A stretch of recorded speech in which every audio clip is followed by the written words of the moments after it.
expected it to turn out like this. TheBoxingVoice.com. Shout out to the community, man. I appreciate y'all. Happening, people. Info Joe, Los Angeles, in the building. Adrian, the problem wrong, the man from the frozen tundra. Keem, straight out of Florida. Liz Lowe, Decatur, Georgia. You already know what it is. It's the Queen, Martha K, Detroit. Stand up. David Maldonado, New York City.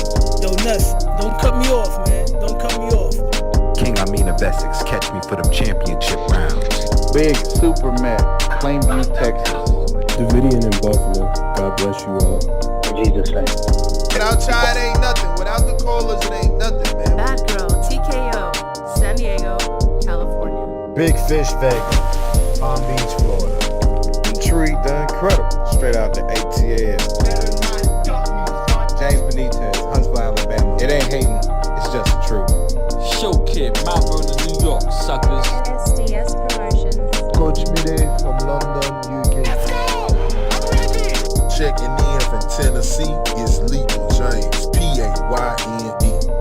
It's lethal. Line 6 Reed, just spreading that boots gospel. Bo from Bama, only in America. Well, I'm a true attestation to the American dream. King Born, Crown Heights, Brooklyn. You heard? 4 chicken wings and French fries, breakfast and champions. Let's get to it. JT, New Orleans, Louisiana. Stuff like that. Yo, TVV, this Coach J-Mac. New Orleans, Louisiana, 504, baby. What have you? C. Y. E. California. Like the video, subscribe to the channel, join YouTube members and Patreon for some. This is the #1 pound for pound and 2 division champion, Marvin the Tank Furman from Dallas, Texas. Mr. LV Southern, from DC to Stunt City, Bomb Squad. Brandon Maurice, a.k.a. the AJ Trucking, straight out of Cincinnati, baby. Madbat 100, U.S. Virgin Islands. Chick Chickarelli, Hollywood, California. Louis Reyes, Boston, Mass. Yo, drop that SDS shit, This son. message was brought to you by SDS Promotions. The voice of the people. There is no equal. You can add Nestor Gibbs on Skype to be part of the conversation. TheBoxingVoice.com. As I always say, please make sure you push the thumbs up. Share this and every episode of the Boxing Voice podcast. This is TBD for life. If you ain't on Patreon, that's because you're stupid.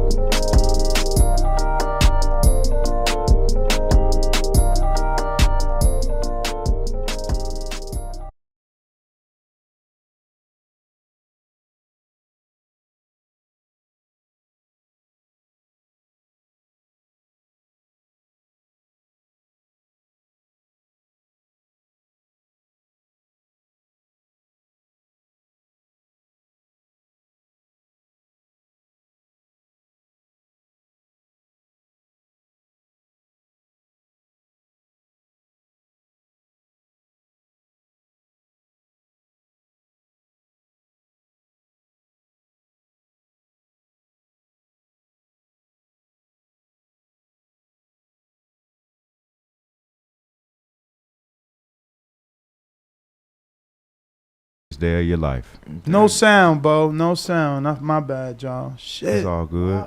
Fucking hate that. It's all good. Yo, I swear to God, I hate that I gotta remember to click that bitch. Bo. And honestly, I'm gonna blame it on Danny. Bro, I always got bro, that is an awful poll, Bo. I'm not gonna lie. I always gotta find someone to blame it on, and it's Danny's fault. And here's why. So far this morning, everybody's blamed everybody for something within the first 60 seconds of the show. If Danny just like is mindful when we go live, then I ain't gotta use that feature of muting his mic and forgetting that I muted everybody's mic. Mm-hmm. But Danny will be the type to be like, show little be live, intro be going. He like, hey yo, pass me that cord. Oh, we live. Ooh. You know how he do his laugh and shit. Look, he know I almost caught that pretty good. No, but look, we're here to discuss the ESPN pound for pound list. We stood away from it. What about the ring pound for pound list?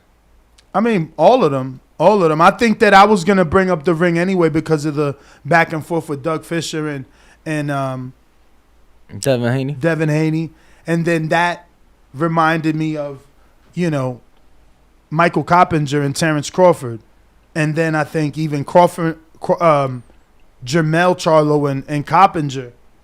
And, man, I'm starting to feel like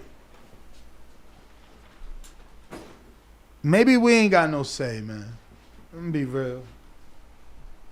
real. Maybe we ain't got no say. Like, how could you decide who's on the list?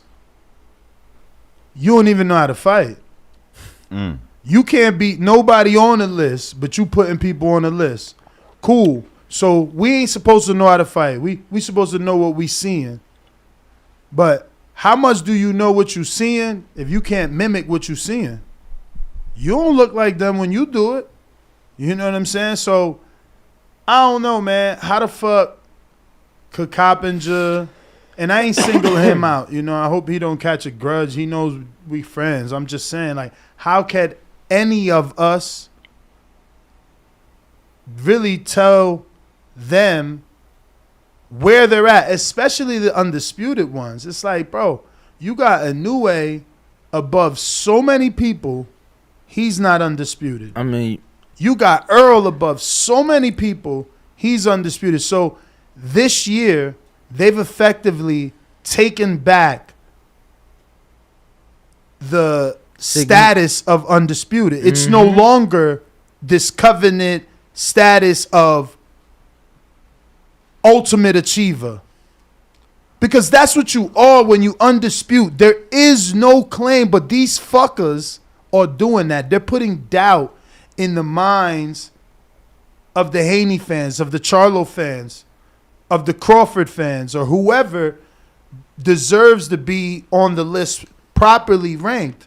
But it's just crazy to me, man. I do want to screen share so that you can get at least an understanding of why this has upset people. And I think that now this is what they're doing. It's like if they don't get the engagement, the person running the account isn't doing his job. If the writer doesn't make the article provocative enough, it doesn't get read. He doesn't get views. If he doesn't get views, his job won't be there. So you got to give us something to talk about. So here we are. We're going to fucking talk about it, man. I do not agree with it. Like I said, don't agree with the positions, the rankings. I mean, it's just weird to me, but here we go.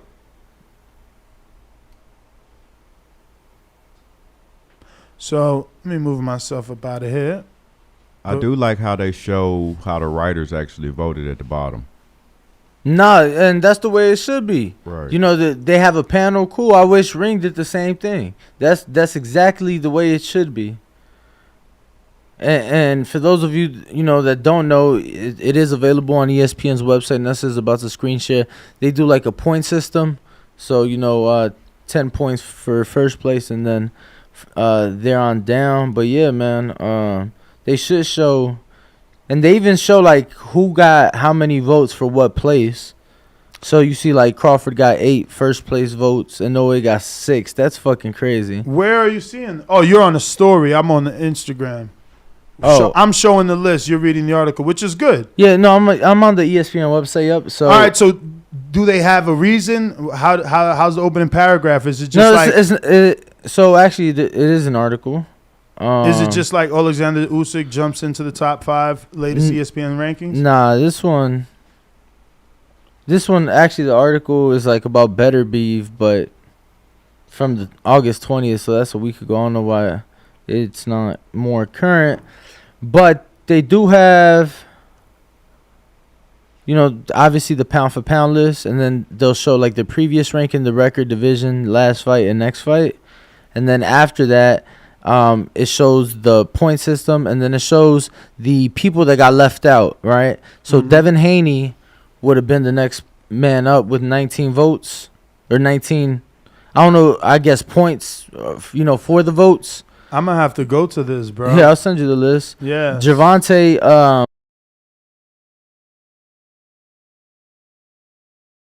After him with 9, so they definitely break it down, and then they even show what each voter on the panel, how they had what's their top 10. So starts with Teddy Atlas, Tim Bradley, Mike Coppinger, Joe Tessitore, and then a lot of people I ain't heard of. Obviously Andre Ward is in there, Michelle Joy Phelps is in there. So it breaks it down. Then it breaks down the fighters and how many votes they got for that place, right? Which I guess if you went to go count from each person's list, you could do yourself, but they do it for you. So, you got it?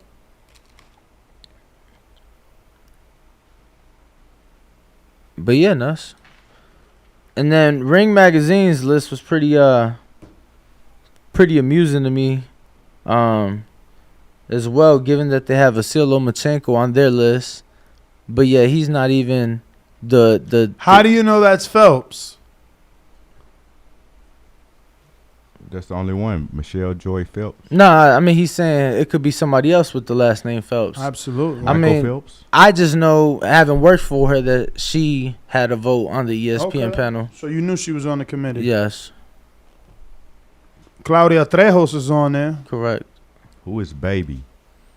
Baby, that's that he's African American. Yeah, he just started writing this year on there, or I think like post. I think maybe post COVID. Yeah, I think it was maybe within the last year and a half or two. Mm-hmm. But yeah, no, I've never heard of Mulini. I don't know. I don't know. Yeah, I mean, there's people on here that I've definitely never heard of. So it does break it down to you again. What is ESPN experts poll?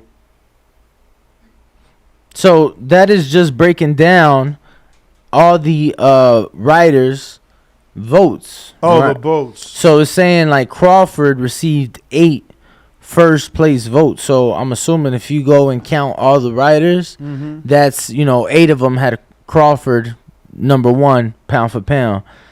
And then it says 6 for Inoue, so I'm guessing 6 had Inoue. That's I gotta Google. Who is this guy? Who? I'm gonna screen share this. This is absurd.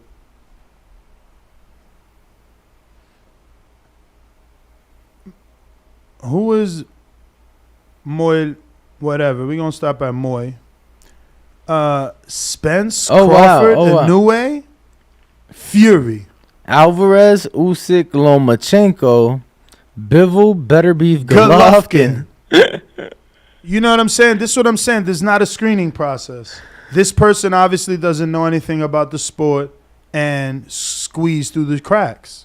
What the fuck is this? Bro, that's like... There's no logic there, obviously. This is his top favorite fighters. Yeah. What's the logic? I think one could argue, Ness. I think one could argue. We are arguing that there's no logic. Listen, I think one could argue perhaps that Gennady Golovkin, you definitely could make an argument he's top 15. I'm not even getting into that. But yeah. No, I mean, I'm just, just saying. That shit makes no sense. Charlie Moynihan. He deserves not to be covering the sport publicly for a while. That makes no sense, seriously. We just got to call a spade a spade. Like, Golovkin arguably lost the Derevyanchenko fight, has been fighting the bottom feeders of the division, waiting around for a Canelo fight. He's 40 years old. What is pound for pounding about him? Like, shit is crazy, man. This is crazy. Not just the Derevyanchenko fight, Nas, but then after he defends his title, help me out here, the Polish guy. Who defends his title? Gennady. Sedimenta, right? And you're more of a degenerate than I am, I would say. So were you familiar with Sedimenta prior to that fight? No. I had never heard of Sedimenta, truth be told. No, that's how they put him on the map. Yeah, and I don't give a fuck what anybody says. Go back and watch that fight. He didn't look good.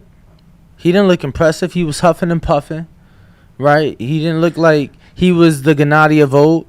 Yo, honestly though, I mean that right there should be grounds to be removed from the boarding committee because he's the only one with Golovkin on there. Like literally. No one else even has a name with a G. Damn, I'm really looking for somebody else name with a G, motherfucker. Oh my God. I can't find nobody else name with a G. He's out of control. You're funny. Yo, shout out to Stevenson that made it. I don't know. I guess 2 times and current unified. And taking it from the champ. You could do it. You could be on that. And that's why I feel like Stevens is above Earl. I get it. Earl has 3 belts and Stevens has 2. But Stevens has 2 plus 1 division. Earl just has 3 belts, 1 division. It's crazy. Like, because that has to be the logic for Crawford, right? It's like, no, Crawford's number 1 because he was undisputed before. And now he's this dominant heavy welterweight that hasn't lost and has won everything by knockout plus has a belt. So that makes him a multiple division champion. Because then what's the logic for Crawford to be ahead of Earl in everybody's list? And then what's the logic for Crawford to be ahead of Usyk on ESPN's list, right? Because if Crawford's ahead of everybody because he undisputed before and he's this dominant fighter now, well, motherfucker, Usyk did that. He undisputed. I'm gonna be honest he's with you. Unified. I don't have an issue with Crawford or Usyk 1 or 2. Like to me, those could be interchangeable. Really? Oh yeah. Not me. They can't interchange, bro. You tripping? Yeah. To me, I think Usyk, his run at cruiserweight was comparable to Crawford's run at 40. All right. And now you agree? And now his second, because the names aren't that sexy. Okay. But now his second run is more dominant and more accomplished. He has more accolades in that second run. He does. Obviously, being the current unified heavyweight champion of the world, I don't take nothing away from him, and I don't want to sound like a hater. But Ness has been against Anthony Joshua. A unified champ, 2-time unified, so he's proven. Whatever you may feel internally about Joshua, he proved it to the world by becoming 2-time. No. I'm just saying. See, with Fury, we can't say, oh, well, he only beat Wilder because he had already did that shit. You know what I'm saying? With Vlad. So it's like, you've said it, we've said it. He wasn't impressed against. We weren't impressed against Witherspoon. We weren't that impressed against Chisora. So. Yes, he's looked extremely impressive against Joshua in that first fight. He won the second fight, but to me, it's just he's accomplished so much. So has Crawford. Those 2 are right there. I don't really have an issue. I don't have Inoue right there though. Like to me, he ain't accomplished. He ain't accomplished it. Like not to be number 1, not to be above Terrence Crawford, not to be above Alexander Usyk, not to me. Those are the 2 guys right now currently that I think can hold that number 1 spot. It's Terrence Crawford and Alexander Usyk. So again, based off my logic, the reason I rank Haney and Charlo and Usyk and Canelo high is because they undisputed. So based off my logic, Terrence should not be above Usyk. Usyk's run is comparable at cruiser to his 140 run. Like the names are, maybe Crawford has a sexier run because of Victor Postal. Because like I was there for that fight. Who was in Usyk's run? Well, you said Bellew. So yeah. You said Bellew. Bellew's more popular than Victor Postal. Point blank simple. Bellew was his last title defense. Well, there's a wrap. Point blank simple. Don't want people to confuse that he was part of the World Boxing Super Series, but he was that last title defense. Yeah, if that was a title fight to get that WBC from Belly to become undisputed, it is definitely a better run than Crawford's.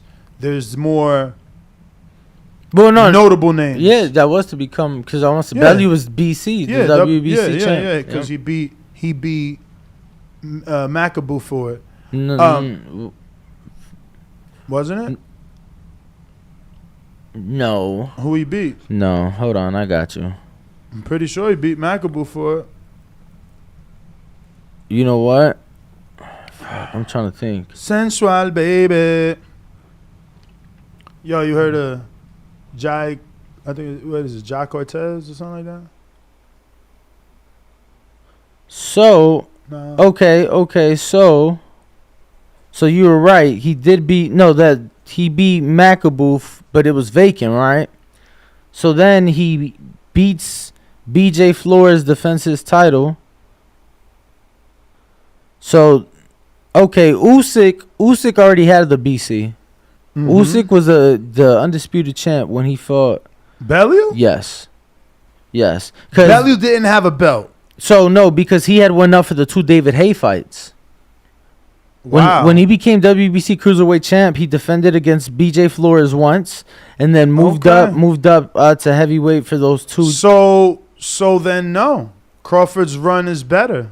If Bellew was just a Eddie Hearn concoction to make Usyk popular. Yeah, I mean he was coming off. You gotta think about it, man. He was coming off. He was world champion, right? So it's like becomes world champion, defends that title. Boom, David Haye. Let's not forget he wasn't supposed to win that fight. I understand David Haye had the Achilles injury. Boom, and then they run it back. He wins again, and then moves back down from heavyweight to cruiserweight to fight Alexander Usyk for that undisputed crown. Yeah, we got to remember Crawford's a 3-time. Shout out to LV Slugger. Yeah.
Lord have mercy. Yeah, so Crawford was the WBO lightweight, and that was it. He defended his WBO lightweight. So he only became 1-time champ at 35. That's it. Defended against Gamboa. First defense. Beltran, second defense. Moved up to 40 for Delorme on a vacant. Defended against Derry Jean. And then Hank Lundy. Unified with Posto. Defended against Molina. Defended against Felix Diaz. That's 40. And then unified with Ndongo. That was the undisputed fight. So then there's only one belt at 35. Yes. And then one belt at 47. Yes. Well, I don't know. You gotta consider that. And because let me read this super chat just so you can understand where I'm building. Like I'm trying to build an argument here, but it's a little difficult because you don't know the context, right? So, even though the first super chat is from AJ Smooth, we really want to get to LV Sluggers, but we'll keep it in order. $5 super chat says, shout out TBB from Oregon on this fine. Okay, so this was Sunday. We didn't see that. Sunday, we out here crabbing on the coast. All right, I hope you got some. I love crabbing. You ever been crabbing, Danny? No. Oh, I love it. Have you eat crabs? Yeah. Right? It's a little frustrating though, right? Like having to break them fuckers. Yeah, a little bit. Okay. I think it's worth it though. But yeah, so to me, that's what I'm saying. Like, I think I get it, right? You trying to compare the two. I don't really have an issue with either guy at 1 or 2. I'm sorry, I got lost up. We got like 5 super chats from our live chat that I know we didn't read, but shout out to Jack. So sorry we didn't see those. LV Slugger. Bud is a 3-division champ compared to Usyk, 2 times champ. Bud went straight to 147, no tune-up, and beat Horn. Usyk needed 2 tune-ups to beat Teaspoon and Chisora. I don't know if you want to reply first because I'm locked and loaded since I already heard this comment. Do you think then? So basically, I was just saying it's just like it's hard to compare the two because even though Usyk, like, look, I was very critical of Usyk. I thought he wasn't a heavyweight because he went the way that he went. But look at the outcome. He's still unified. Yeah. And he beat the man twice, both times convincingly. The second time, probably more than the first. So it don't matter that Crawford went straight into a championship fight and Usyk tiptoed or put his toe in the water because he's at a higher level. Yeah, I would say, Joshua probably a more proven and respected champion than Horn. 2-time. Whether you think, he's 2-time because of the rematch clause, he had to win. He didn't win this time. Right. So he was capable enough to get them belts back twice and be unified twice. Yeah. So the way we're giving credit to Crawford and Usyk for being 2 division champions and multiple, unified or multiple division champions, you got to give credit to AJ for being 2-time heavyweight unified champion. The way that many Wilder fans are going to be giving credit if he becomes heavyweight again champ. Yeah, I think for me, 1 and 2, not really worried about it. To me, the real issue is the people that was left off the list. Mm-hmm. The people that was left off the list that hold that undisputed crown currently, that was criminal. When you have guys like Devin Haney that are left off, but you leave lightweights like Vasyl Lomachenko, right? Ring Magazine has Vasyl Lomachenko number 6 on their pound-for-pound list. And funny thing is, he's number 3 on their lightweight ratings. So how is a guy top 6 in the world, but he ain't even the top 1 in his division, not even top 2 in his division according to them? That's beyond disrespectful. Beyond, like, Vasyl Lomachenko, Devin Haney is currently the Ring Magazine champion. You got George Kambosos next up in the ratings, then Vasyl Lomachenko. So how is he number 6 in the world pound for pound, but he's number 3 in his division? How do you leave off Jermell Charlo, who has beat literally everybody damn near at 154 pounds? You know what I'm saying? He had a draw with Castaño the first time. They run it back. He makes it decisive. Made those adjustments, made those improvements. It was night and day from the first and second fight. He's undisputed. How is he not on ESPN's pound for pound list? Nah, it's like you said, bro. It's criminal. It's difficult to understand why or how these things happen. Yeah, man. They need to do a better job, because now you're taking away from what these guys have accomplished. Now you're taking away. Now Devin Haney, he's like, damn, like, why would I fight for this Ring Magazine belt when they're not even acknowledging me in their pound for pound rankings? They're acknowledging the guy that, you feel me, like, T.O. beat Loma, George beat T.O., Devin beat George. Like, if that's not one of the worst fucking aging losses in history, I don't know what is. Thankfully, it stops here, but it's like what the fuck? How do you have him on your fucking pound? Like, he comes back against who? What has he done to earn him the number 6 spot in the pound for pound rankings? You talk about what he's done before, but what he's done before is have one of the worst aging losses in recent time as a world champion. We have screen sharing the back and forth, not the entire beef with Doug Fisher and Devin Haney, but just the end where Devin tells Doug, come and get the belt, since Doug is insisting for Haney to send it back. And I think probably should go further back to where this started, and that's because I think we're just jumping in the middle of the conversation. Well, I'm sure you're going to give them all the context as to what took place between Haney and Fisher, excuse me.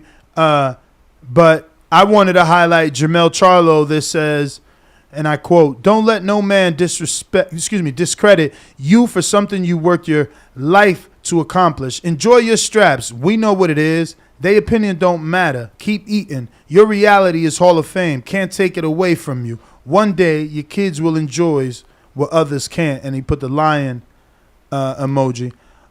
Just wanted to get your thoughts on, obviously, Jermell coming to the aid of Devin in that back and forth little spat between he and ring writer Doug Fisher. I mean, obviously, Jermell Charlo has been a world champion for a very long time. He's been in this position before where he feels he's not given his flowers. You know, he is currently the undisputed super welterweight champ. ESPN does not have Jermell Charlo in their pound-for-pound list. Ring Magazine has him at number 9. So Jermell Charlo, being a vet in the game, I think just, telling Devin what it is, like, yo, champ, don't even sweat it. Fuck what they talking about. We know what it is.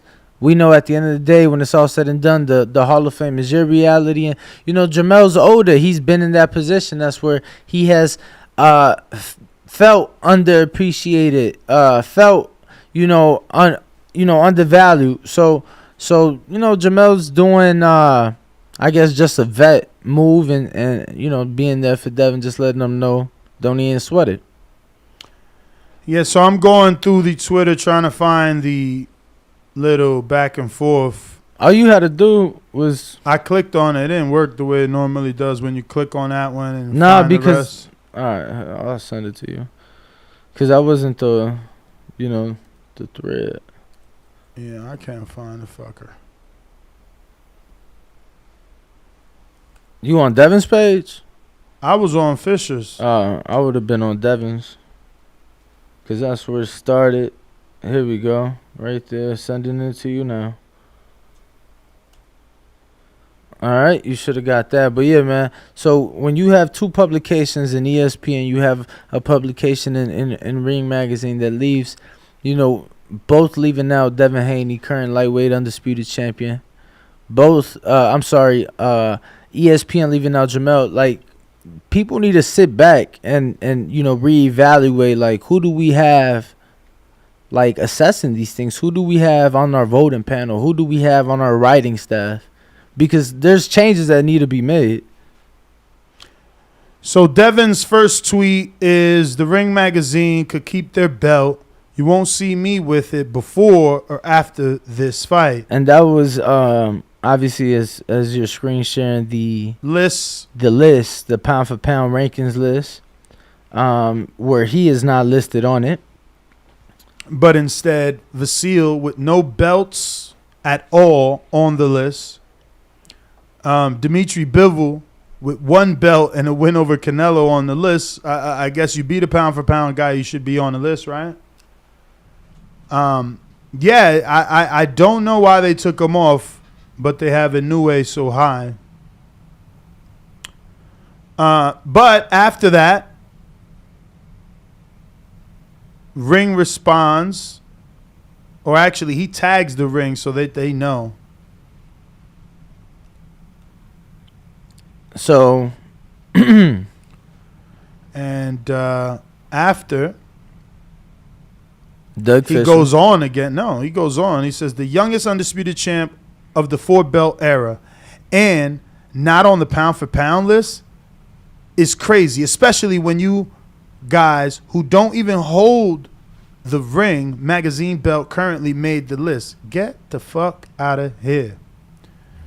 He's still hot, and he says, comes back the next day and says... Well, before that, Doug responds. No, he don't. He does, but Okay, show do me. your thing. Show me.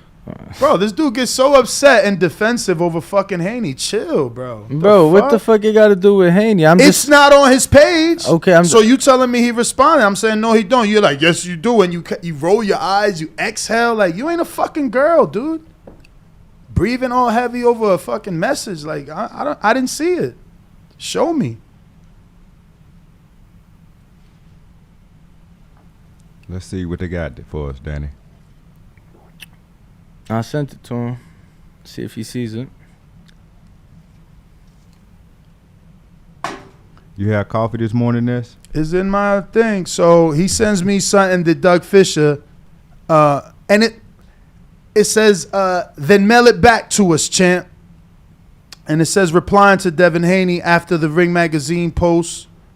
So then going back, Haney responds to him, no problem. DM me the address and I'll have it sent out, brother. And what's that? Praying emoji, right? Praying emoji hands? Yeah. So does Douglas or Fisher respond back to that? Because on Haney's page it doesn't show. He just comes back and says, and to be clear, I'm not obligated to wear the Ring magazine belt. If I earned it, then I earned it. Rather, I wear it or not. I guess he meant to say whether I wear it or not. So to ask for it back just shows y'all never wanted me to have it in the first place. Am I missing any? So, yes, there was a response.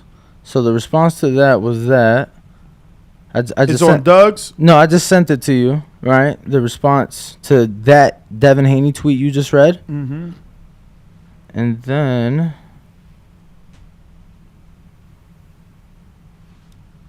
let's see. The combination of AJ's tantrum. Oh, I've read this before. I've seen this.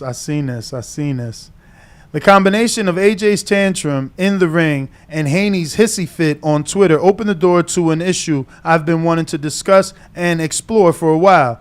There will be some championship policy changes going forward.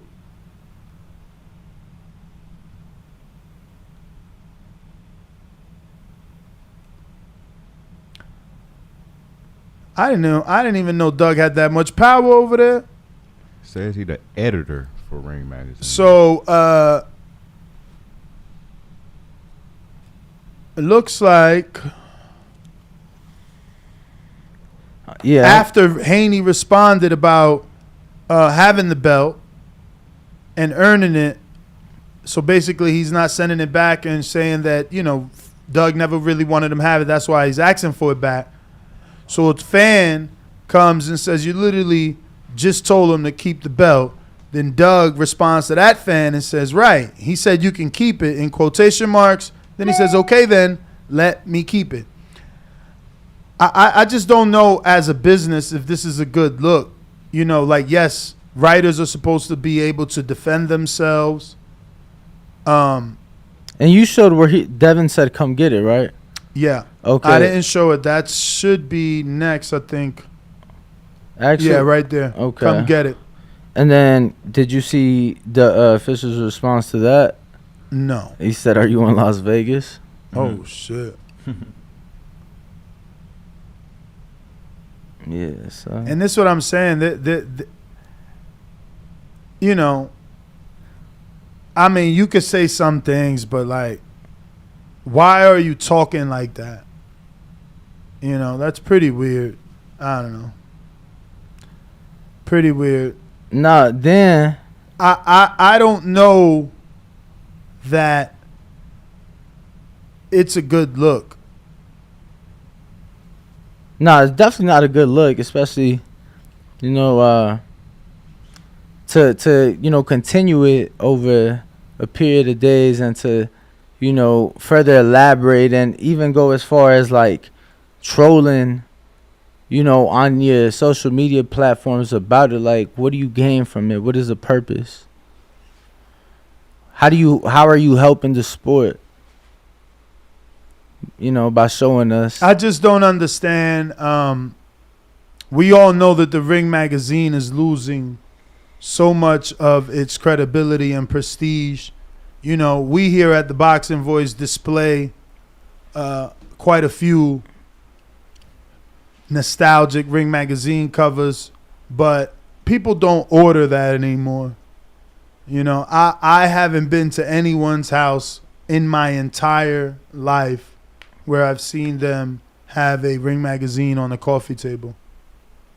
Just never. You know?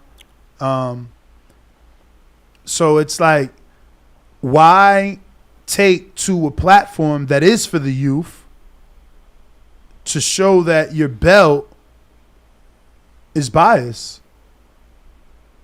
To show that your staff is petty enough that when a fighter is disgruntled because he feels he's achieved the ultimate status in boxing, which the Ring called it that, then awarded him the belt for achieving the status, but when the time comes out to recognize the status, he's not on the list. So it's like, that fighter is entitled to say something. I don't know that Doug was at right to say everything that he said.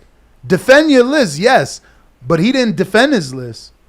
He's like going back and forth with Haney. No, check your message. I mean, it literally turned into like this troll thing, which is, you know, what he attempted to do on his social media platforms, which is what Michael Montero attempted to do on his social media platforms. There was videos made, like there was pictures posted. It was pretty embarrassing and just hard to see. So you want me to show the picture with him and Loma? Yeah, so the way it shows on my screen, you see the original tweet that he's responding to, and then, you know, the conversation with the picture. Yes. Okay. So it says, Montero says, okay, I'm gonna give you an exclusive. This is the truth. Every morning, each contributor at the Ring joins a conference call where we talk about how amazing Vasyl Lomachenko is and how handsome he is and how we can keep him in our ratings. I've never missed one single call. And then Doug reposts a picture that says he's so awesome. Mm-hmm. Yeah, they trolling, but that's what I'm saying. It's unprofessional, you know, because stand by your work. You believe Haney doesn't deserve to be on the list? Say that with some sort of facts. You know, Haney is contesting the list. He's not understanding. Like, if you go back to his original tweets, give me a second, because this is sad. You know, they could have done it so much more professional, right? Absolutely. Absolutely, no question about it. Like you said, cool. You want to defend your belt. You want to defend your publication. You want to defend your ratings. That's cool, but he didn't do that. His first response was mail it back to us, champ. You get what I'm saying? It wasn't. Well, Devin Haney's first response is they could keep their belt. Right. So, they fought fire with fire, I guess. I don't know, man. It's hard. I still feel that the fighter is allowed to be upset. It's his accomplishments that you're diminishing or discrediting or saying are not enough yet. At the very least, if you're not discrediting and diminishing, you're saying it's not enough yet. Like, aren't you the guy that always talks about the man that beat the man that beat the man, and how Fury beat Klitschko, yeah, and how, you know, Devin beat George, who beat Tio, who beat Loma, but yet Loma is the, you know, so. Now, I mean, it's, yeah, man, you know, like I said, it's truly criminal. It's honestly embarrassing to see them stoop so low, Yeah, well, this is the with message. with the continuing of the. This is the message that I feel that Doug or the Ring should have, responded to professionally when he is questioning here the youngest undisputed champ of the 4-belt era and not on the pound-for-pound list. It's crazy, especially when you guys who don't even hold that Ring Magazine belt currently made the list. Get the fuck out of here. So that is where someone should have replied there like, well, champ, XYZ. You don't have to have a belt to be on the list. So-and-so in 1970 was on the list with no belt. Like, some sort of factual response, but to antagonize a champion, it's crazy, And I guess I may do it in my own way too. I don't know. But it just didn't look good to me. But nonetheless, their lists got the attention that they wanted for sure. Everybody's talking about it. And it's moving the needle without a doubt. It's something that's been going on in boxing for a while, though. It's like I said, Broner and Raffle, they used to go at it. Broner called Dan all types of fat. Crawford and Coppinger, and now Devin and Doug. Yo, then there was Montero posted a video. I watched the first few minutes, bro. It was pretty hard to watch. Apparently, we're not the only boxing podcast that takes live callers, though. But he was like, he brought up the fact how Devin wishes Dan Raffle a happy birthday because Dan rates him, and I'm like, he's like, don't you find it weird that a fighter is wishing a media member a happy birthday? Don't really see that too often. And I'm like, I mean, you don't. I mean, I don't know, shit. I feel like you don't see it often. But when you see it, it sticks. Like when Floyd said, "You only gonna get my exclusives on Fight Hype," and Floyd still to this day shouts out only Fight Hype. Like, it isn't something you see often, but it's not something that's taboo. And certain fighters of a certain status, they take that stance. Like, or celebrities, where they are aligned with a certain media to get their message out. Of course, I mean, that's old. Floyd did it.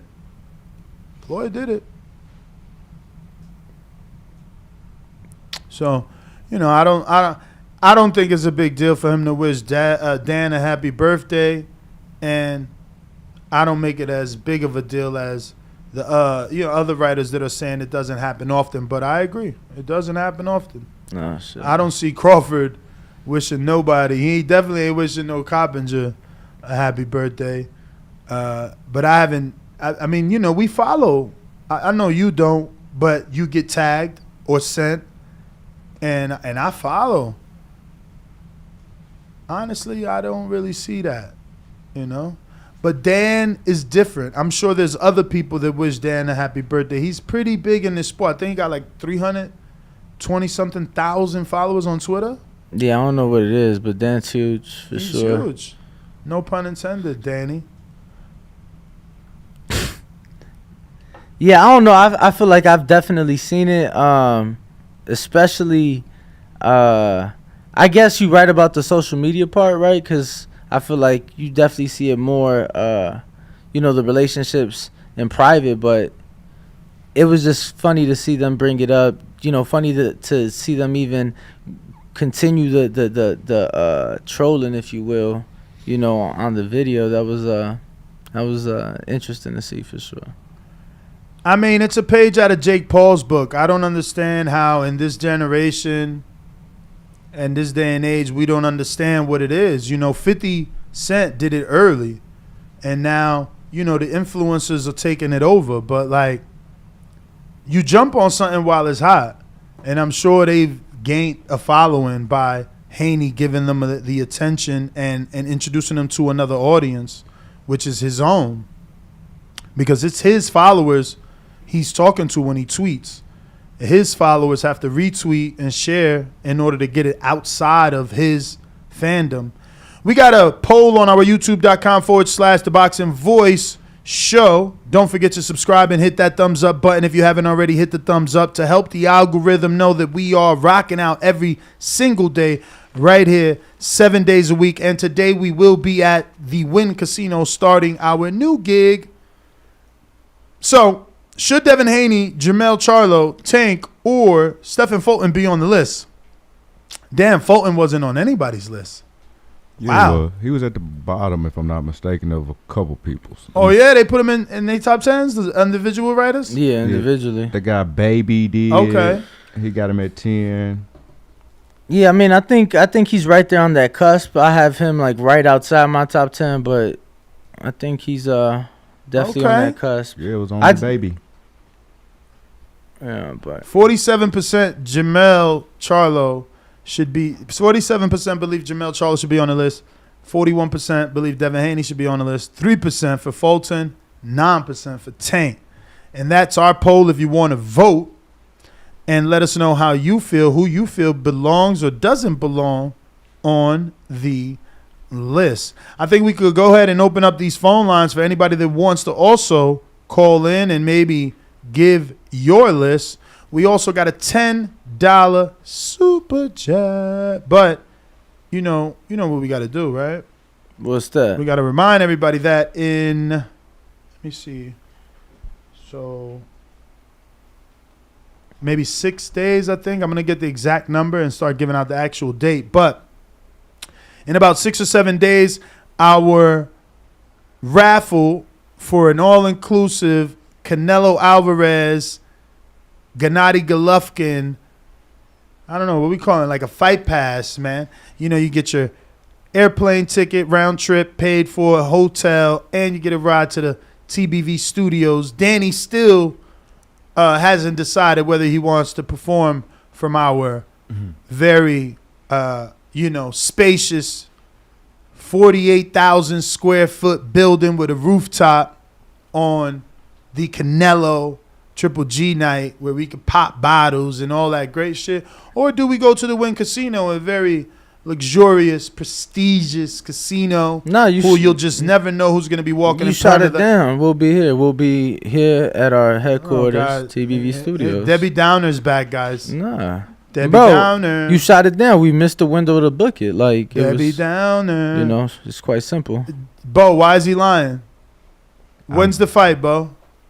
September 17th. 17th. How long? How many days are in the 2 weeks? 14 days. Okay, so why is Danny a fucking liar? They said 3 weeks. You're a liar. They Show me. 3 weeks. Show me.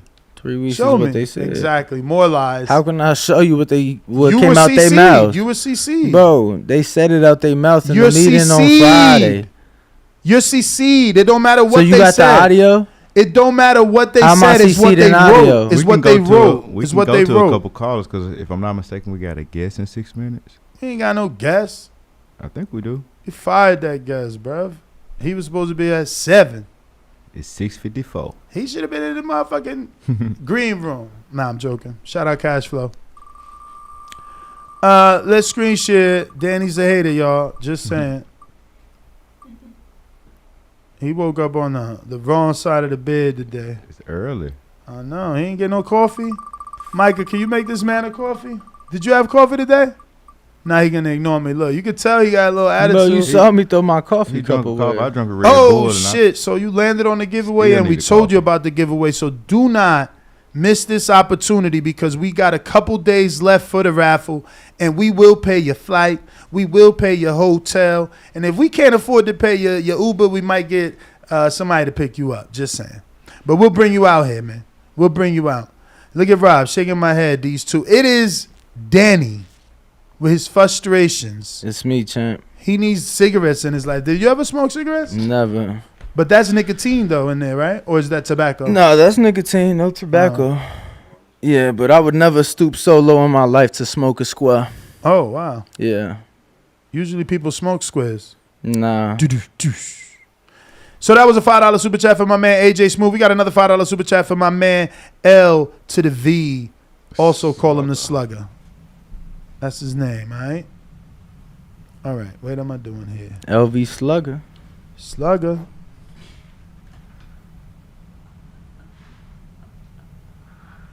Is Blog Talk open as well? It sure is. I see about 3 callers lit up. So for those of you who want to call in, 425-569-5241. Press 1 time. Throw LV in that war tape. Here in there. Let us know how you feel the pound for pound list should look. Yeah. Numbers on the top of the screen if you do want to call in. Next, we got a 19. Nope. We got a fat $10 one from LA the God. And he says, can you pick that one up? LA the God? Yes. Yeah, I don't. All right. Yeah, I definitely don't see it. ESPN's list is who they think are the 10 best fighters. Just because you're undisputed doesn't mean you are top 10 fighters in people's eyes. We got to stop turning into the Hulk over subjective lists. Well, it's subjective if the criteria was different, but when you're undisputed, which is the highest achievement in boxing, remember, there's nothing greater than undisputed. But now they're going to make something because they continue to discredit undisputed ever since these young men have been becoming undisputed. It's pretty strange to me. But we do have another screen share, or rather super chat to do, and that's a $10 super chat for LA to God.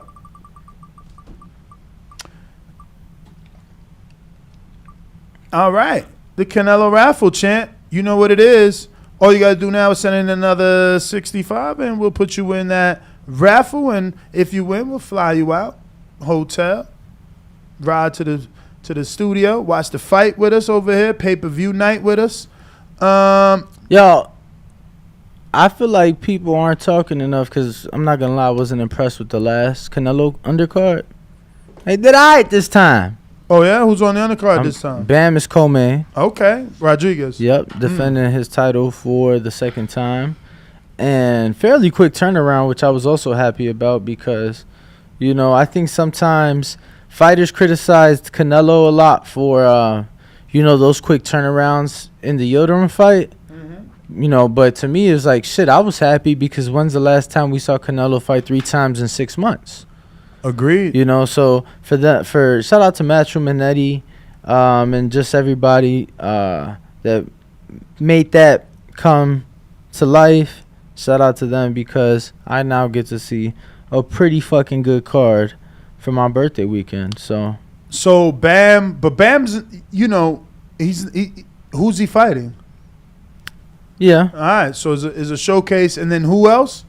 I'm going to pull up the full card now. Okay. 1 second. I got R Jonesy 199 super chat says, since we on the ranking, speak on Devin beefing with the ring. We definitely elaborated on that. R Jonesy with another one. He says, chat asking who Devin beat, the man who beat the man. Yeah, I mean, again, it's because it's Devin Haney. Now all of a sudden, who'd he beat? I thought Kambosos was the emperor. What happened? KO Surge, Ontario, California, $2 super chat says, Haney is a crybaby. He hasn't beaten any elites yet. So T.O. wasn't elite. George beat him. He's not elite. Making Devin not elite. I get it. $2 super chat from R. Jonesy. 3 in a row. Shout out to you. How is we disputing undisputed? Laugh out loud. The hate is real. And that I agree on. So, on the Canelo Triple G3 undercard, you got Bam Rodriguez. Mm-hmm. Like I said, defending his title. He's Nice. co-main event. You got Akhmadov versus Gabe Rosado on the card. Akhmadov. Oh, yes. Versus Gabe. Mm-hmm. You got Emma Williams in there, and he in a regional fight for the WBA International. Who you fighting? A guy named Conway. Charles? No, not Conwell. Conway. First name? I don't fucking know. It's a white guy. All right. Mark Castro on the card. Diego Pacheco on the card. So they whole roster. Yeah. Yo, that's the good thing about Matchroom. They ain't got too many American fighters, so when they gotta put on an American show, they all on that shit. For real. Like, Fucking- Diego Pacheco has fought on every Matchroom show known to man, I think. Like, in America for sure. And some overseas. He's been on Saudi. He's been in the UK. Mexico. Everywhere, bro. They Bro, got him Ammo, too. Ammo fought in... busy as fuck. Yeah. No, Ammo hasn't been as busy as Pacheco because of the incident, but... No, but I'm saying he's fought international as well. Fucking Mark Castro made his pro debut on the Canelo co-main. Like, bro, who... Ain't Keith Conley his manager? Castro? Yeah. I never knew. I don't think so. I never knew. Who he with?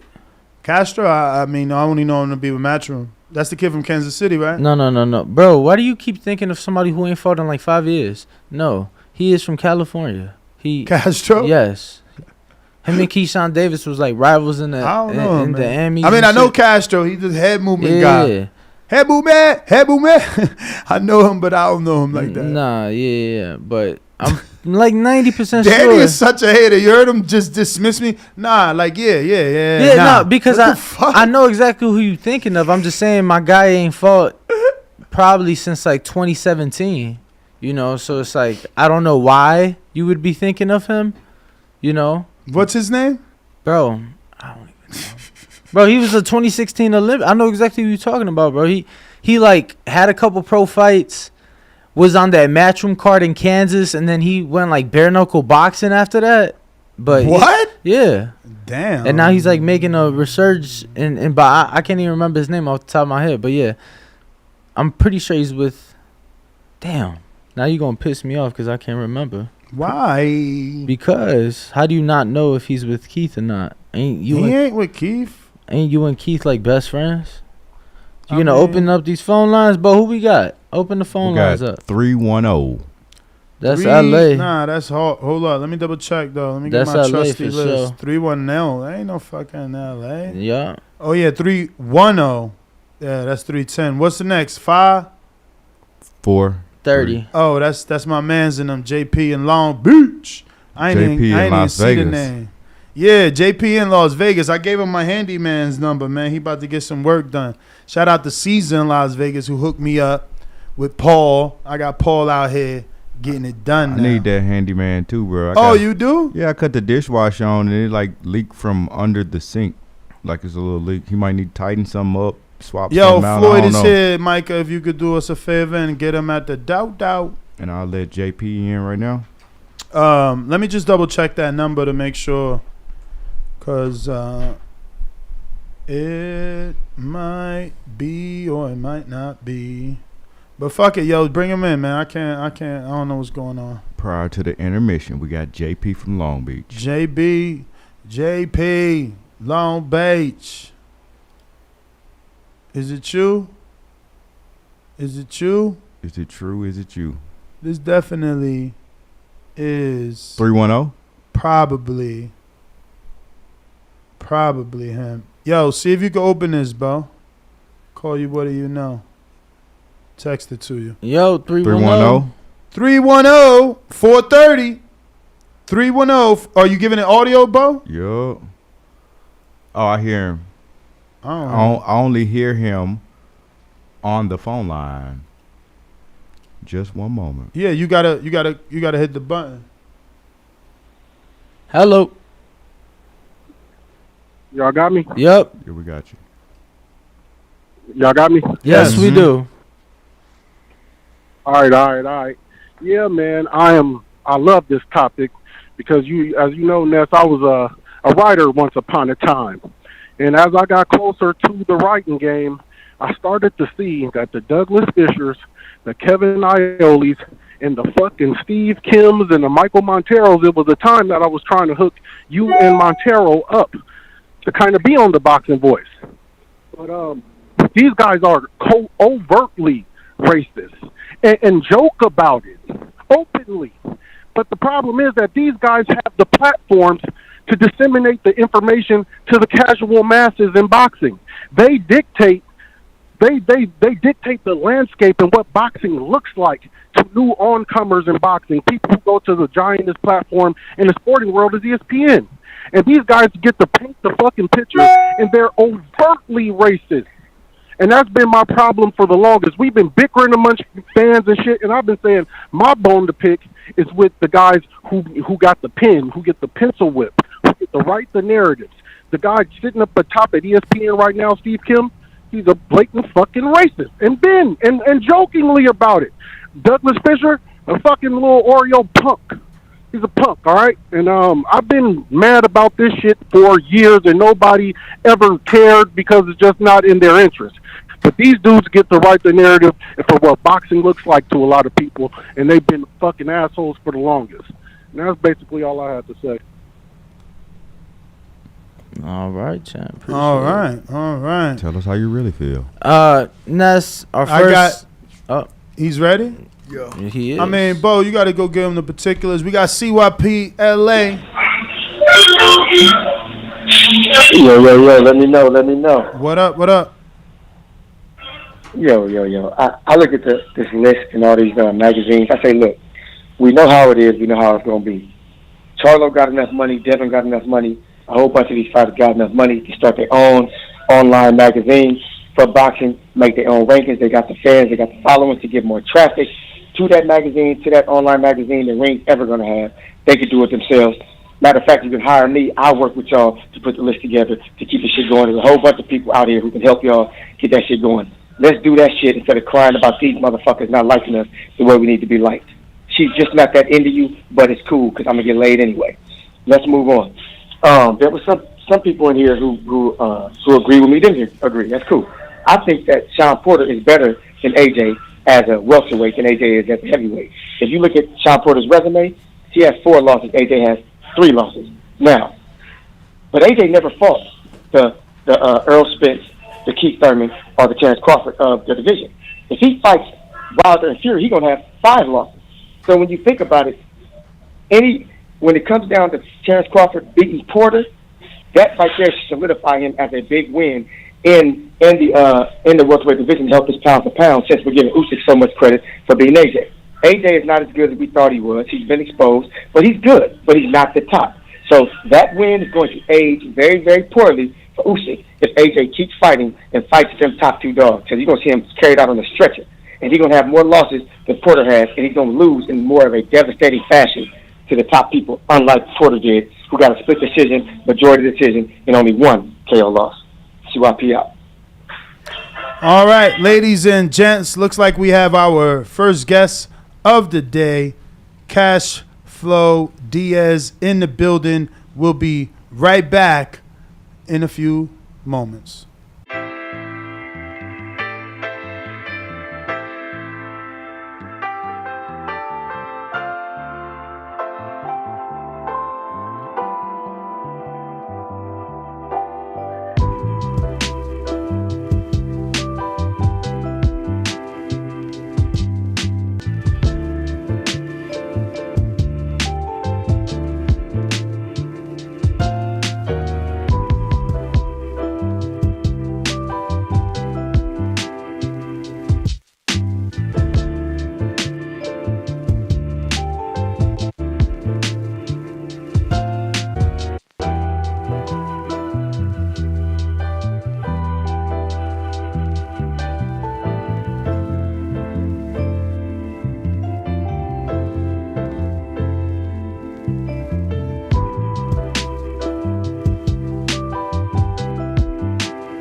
All right. Welcome back, ladies and gentlemen. Welcome back as we are joined now by Cash Flow Diaz in the building. What's going on, champ? How are you? How you feeling? What it do, everybody? Up, Bo. What it do, everybody? I'm feeling good. We here on a Monday morning. So yeah. All right. Well, this is your camera. No need to turn over there. We saw your last performance, obviously, on Top Rank, man. You look good. Third round knockout. Yeah, man. You continue to live up to the hype. We've been watching you for forever, it seems like, because of the 24/7 and, Floyd Mayweather introducing you to the world. But now you're coming into your own, making a name for yourself, and definitely becoming one of those guys to look forward to on Top Rank, man. How are you feeling, and how do you feel about the way and the direction your career is headed? I'm feeling great. Top Rank, the matchmakers, they're all, they're putting me in the right direction. They're giving me great fights, good fights to watch, good opponents. Not only does that make me, better as a fighter, but it also, it shows people, what I could really do. Instead of getting guys, I could just go in there, two-piece them, and that's it. They out of there. So it definitely helps me as a fighter, and I feel like they're moving me fantastic right now. Danny, who was that was with Albert Bell, right? I think you got some work with Albert Bell's boy. Pop. Yeah, Pop. Yeah. He fights Javon Woodard. Yeah, he fights this weekend in Toledo. When we mentioned your name, he was like, "Oh yeah, Cashville, man, we got some work." So it sounded like you guys got some good work. Yeah, I mean, that's all I bring. I'm not a sparring partner. That's why a lot of people like to spar me, and vice versa. If I get good work, I'll give you good work, and that's just how it is. Was that your first time sparring him, or did you? Yeah. I seen him before, like a couple weeks ago, actually. I always wondered like who he was with, because obviously if he's in the Top Rank gym, he got to be with somebody. Mm-hmm. And later I found out he was with Albert Bell, but we never got to spar until then. And how is it for you as a fighter and a competitor? Like, you see someone in and around your division, or you automatically sizing them up? Like, who's this? How's he fight? Or do you wait until someone actually says, like, nah, that guy's in your division, or, oh, this might be a potential sparring partner? I mean, I think I can speak for most fighters when I say we size him. I'm like, you look about my weight, what? Then if you ask him how much he weighs or what he fights at, But for most fighters, we size him up, and he does fight at my weight. But work is work. Sure. I don't care. Now, big card, September 23rd, Newark, New Jersey. I'm excited. I'll be in the building, and it's just a loaded stack card. Is there any excitement, any anxiety, any pressure for the fight? Nah, I've had pressure all my life. I do get anxiety, like I want to step in the ring right now, as I get closer to the date. But I control that. I don't get no nerves or nothing. There's initial nerves all the time. I'd be lying if I wasn't. But I know the stage I'm fighting at, and I know what I signed up for. So I'm looking forward to the fight. I'm very excited. I know I'm gonna look 100% sharp. I'm in the right camp. Did you know Daniel before you fought him in that last fight? Obviously not the Pedro. Not personally. I heard about him. Everybody called him Danny. Mm-hmm. Shu even knew him. A lot of people knew him. Who knew him? Shu. Okay, yeah. Shu knew him because of Andre Rozier, right? Yeah. And he used to be at Cops and Kids, I believe, too. Yep. But a lot of people knew him that I knew, so I was like, everybody got to know him, so he got to be good or something. Did you watch tape before the fight? All he had on Facebook was like him. A fight in Florida? Yeah, and it was like. I was at that fight. Yeah, like about a minute is all I got, like from the video, and then he blocked me, and I think he blocked my dad too. What? Yeah, well, so we won't be able to see his fight. Yeah. But they got all my fights on YouTube, so it's like. Fuck, all your fights on ESPN. So it's whatever. I got to see. All your fights are watchable on ESPN Plus. Yeah. Okay. Yeah. I gotta see how to get my fights. Champ, I gotta ask, because obviously we first saw you, like Ness said earlier, on the 24/7s along Floyd. How old you were? What, maybe 4 or 5 years old, 6 years old when you started coming around? Yeah, like I was around 5.5, I believe. Okay. When they put me on HBO. Okay, now I gotta ask you. You got the money team tattoo. Right. You know, that was before the top rank deal. Yeah, that was way before the top rank. Any regrets with that? No. You know, I've always respected Floyd as a person, and you know, I'm with Top Rank now. We all know that, but you know, he gave me a big opportunity that not a lot of kids did. You know, have, especially at the age I was. You know, he put me on his cash flow, and here I am today, you know, on his cash flow. So he gave me a good platform, a great platform. So it's always positive vibes, and I don't regret nothing.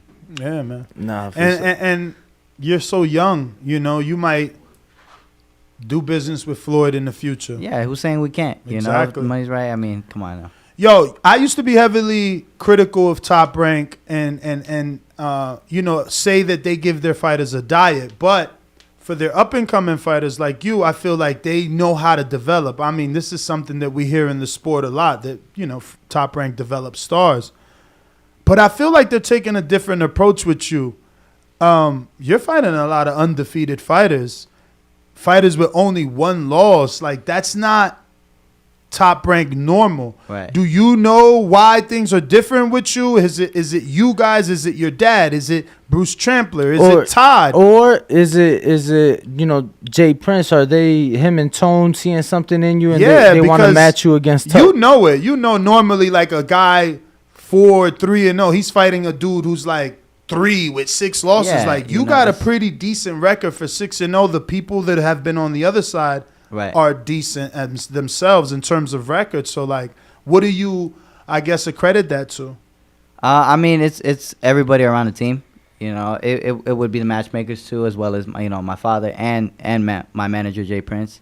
I spoke to all of them, you know, because at some point I was wondering, you know, hey, they got me against, you know, I'm looking at these other guys undefeated after undefeated. 4 out of the 6 guys I beat were undefeated, and the 2 that had the loss only had 1 loss. Exactly. They weren't like losing record.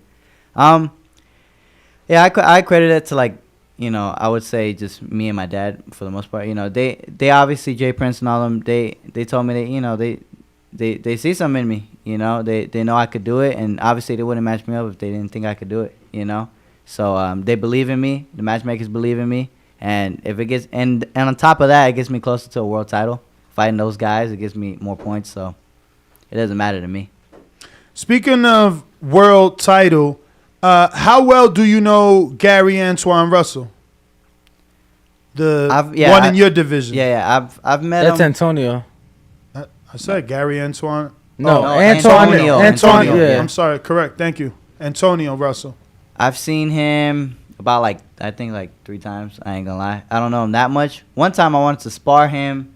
That was when I was like 15, 16, but I just never got the chance. I would still work with him. It doesn't matter. But I don't really know him that much, to be honest. You know. You feel like that's a guy you might see? I know right now it's nowhere near possible with Top Rank and PBC. You got to make a name. He's got to make a name. But from what you know of him and his family, do you think he'll be one of the guys that you'll see in the top? And if not, who do you think will be that guy, like your big your nemesis? You're like Earl's Bud, Bud's Earl. Who's yours? To be honest, I think Inoue. Wow. I think at some point he's gonna have to move up to 22. He's dominating 118. Who he's gonna fight that Butler. He's gonna fight Butler. In my opinion, he's gonna knock Butler out, and he's gonna collect all the belts. You know, like he will, and then he'll move to 122 at some point. I'll still be at 122, or if he's still at 118, I'll drop down to 118. But at some point, I know we're gonna fight. I just know that for a fact. I've been wanting to fight him for a long time. Yeah, he's a good fighter. He's a great fighter. But I know as I develop, you know, my skills will get better, and I know I could be someone like him. All right. So that being said, if that's the fight, you know, that you think will be, you know, your fight down the line, then you know Top Rank loves Inoue. You know, the monster and all this shit. They come to you like cash flow.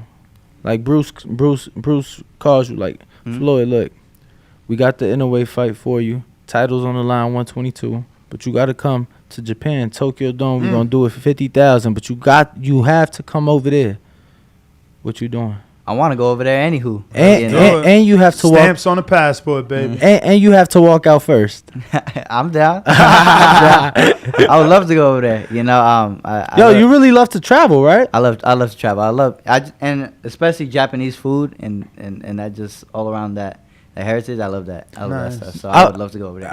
I was gonna say, man, you're one of the few fighters that I've seen, and which is crazy because you're very young as well. But you're one of the few fighters I've seen that goes out of their way to travel to support, like, your friends in the sport. So you'll go to wherever they may be fighting to support them. Why is that so important to you?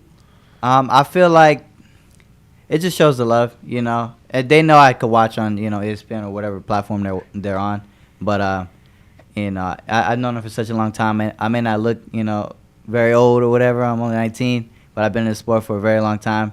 And in that time, I make a lot of friends. So I just like to show that extra You also support. know what matters, man. Yeah, I know what matters. So I like to show that extra support. If I could be there, I'll be there. That's right. Because, I could imagine fighting, turn to the side, see my friend there. It's going to make me feel better. So who have you invested your time to go and see physically in person? Well, for the most part, it's been I don't know if you know him, is Dorian Khan. Dorian Khan. They call him Jay. Everybody just calls him Jay. Yeah, I know you're talking Jay. about. He's from he's actually in Mayweather's promotions, and I actually just came from Florida because he went to go fight out there. My dad was in his corner, so I went to go over there, and I didn't have to. Was he on the Kenny Sims card? Yes. Yeah, he was on the exact card. Yep. Nice. I went twice to Florida for him. And, Okay. I got no business in Florida. Yeah. How'd you like that humidity? I was just out there last week. Now you know what, the Kenny Sims card, it wasn't as humid as I expected. Mm-hmm. The one before that, he fought in like that Floyd and Logan Paul thing. Yeah, and Miami. That one was humid. I walked outside the airport and I was like, oh my God, I can't breathe. I'm not Ness. I mean, you might be more familiar. Is Orlando typically humid though? Because I've only been in the winter. That's a keen question, but Okay. because like Orlando's literally in the middle, 15 minutes short of 3 hours for me from where I live in Florida, so I don't even fuck around. Yeah, I've only been in the winter time, so because I know I was in Miami. Bro, my lady was just saying that, oh, you need to take your daughter to Disney. And I'm like, what? She's like, yeah, every kid deserves it. I'm like, that's some shit that they put on commercials. No, every kid don't deserve to go to Disney because every parent don't deserve to be in gotdamn lines. I ain't waiting in no line. No, that's how you got to pay to play. What you mean? The easy passes and all? Bruh, everybody pays to play. Them lines still got lines. Nah. Let me tell you, the first time I went to Disney World, bro, it was a basically like a gifted trip. Bro, they paid for everything. So it was like, no, man, we cutting straight to the line. The second time I went, long at 2 hour lines. You been to Disney? No. I've been to Disneyland. And, the real ones in Florida. Yeah, the real ones in Florida. I was gonna go to that one actually, but the last time I went there, but I was like, not this time. I wanted to actually be like with my family. We all go out for like a week. No vacation needed. No boxing, just everybody go enjoy themselves. So that's in the future. Do you feel like if you have a child, he has to go to Disneyland? You know what? No. Or World, whatever the real name is. No.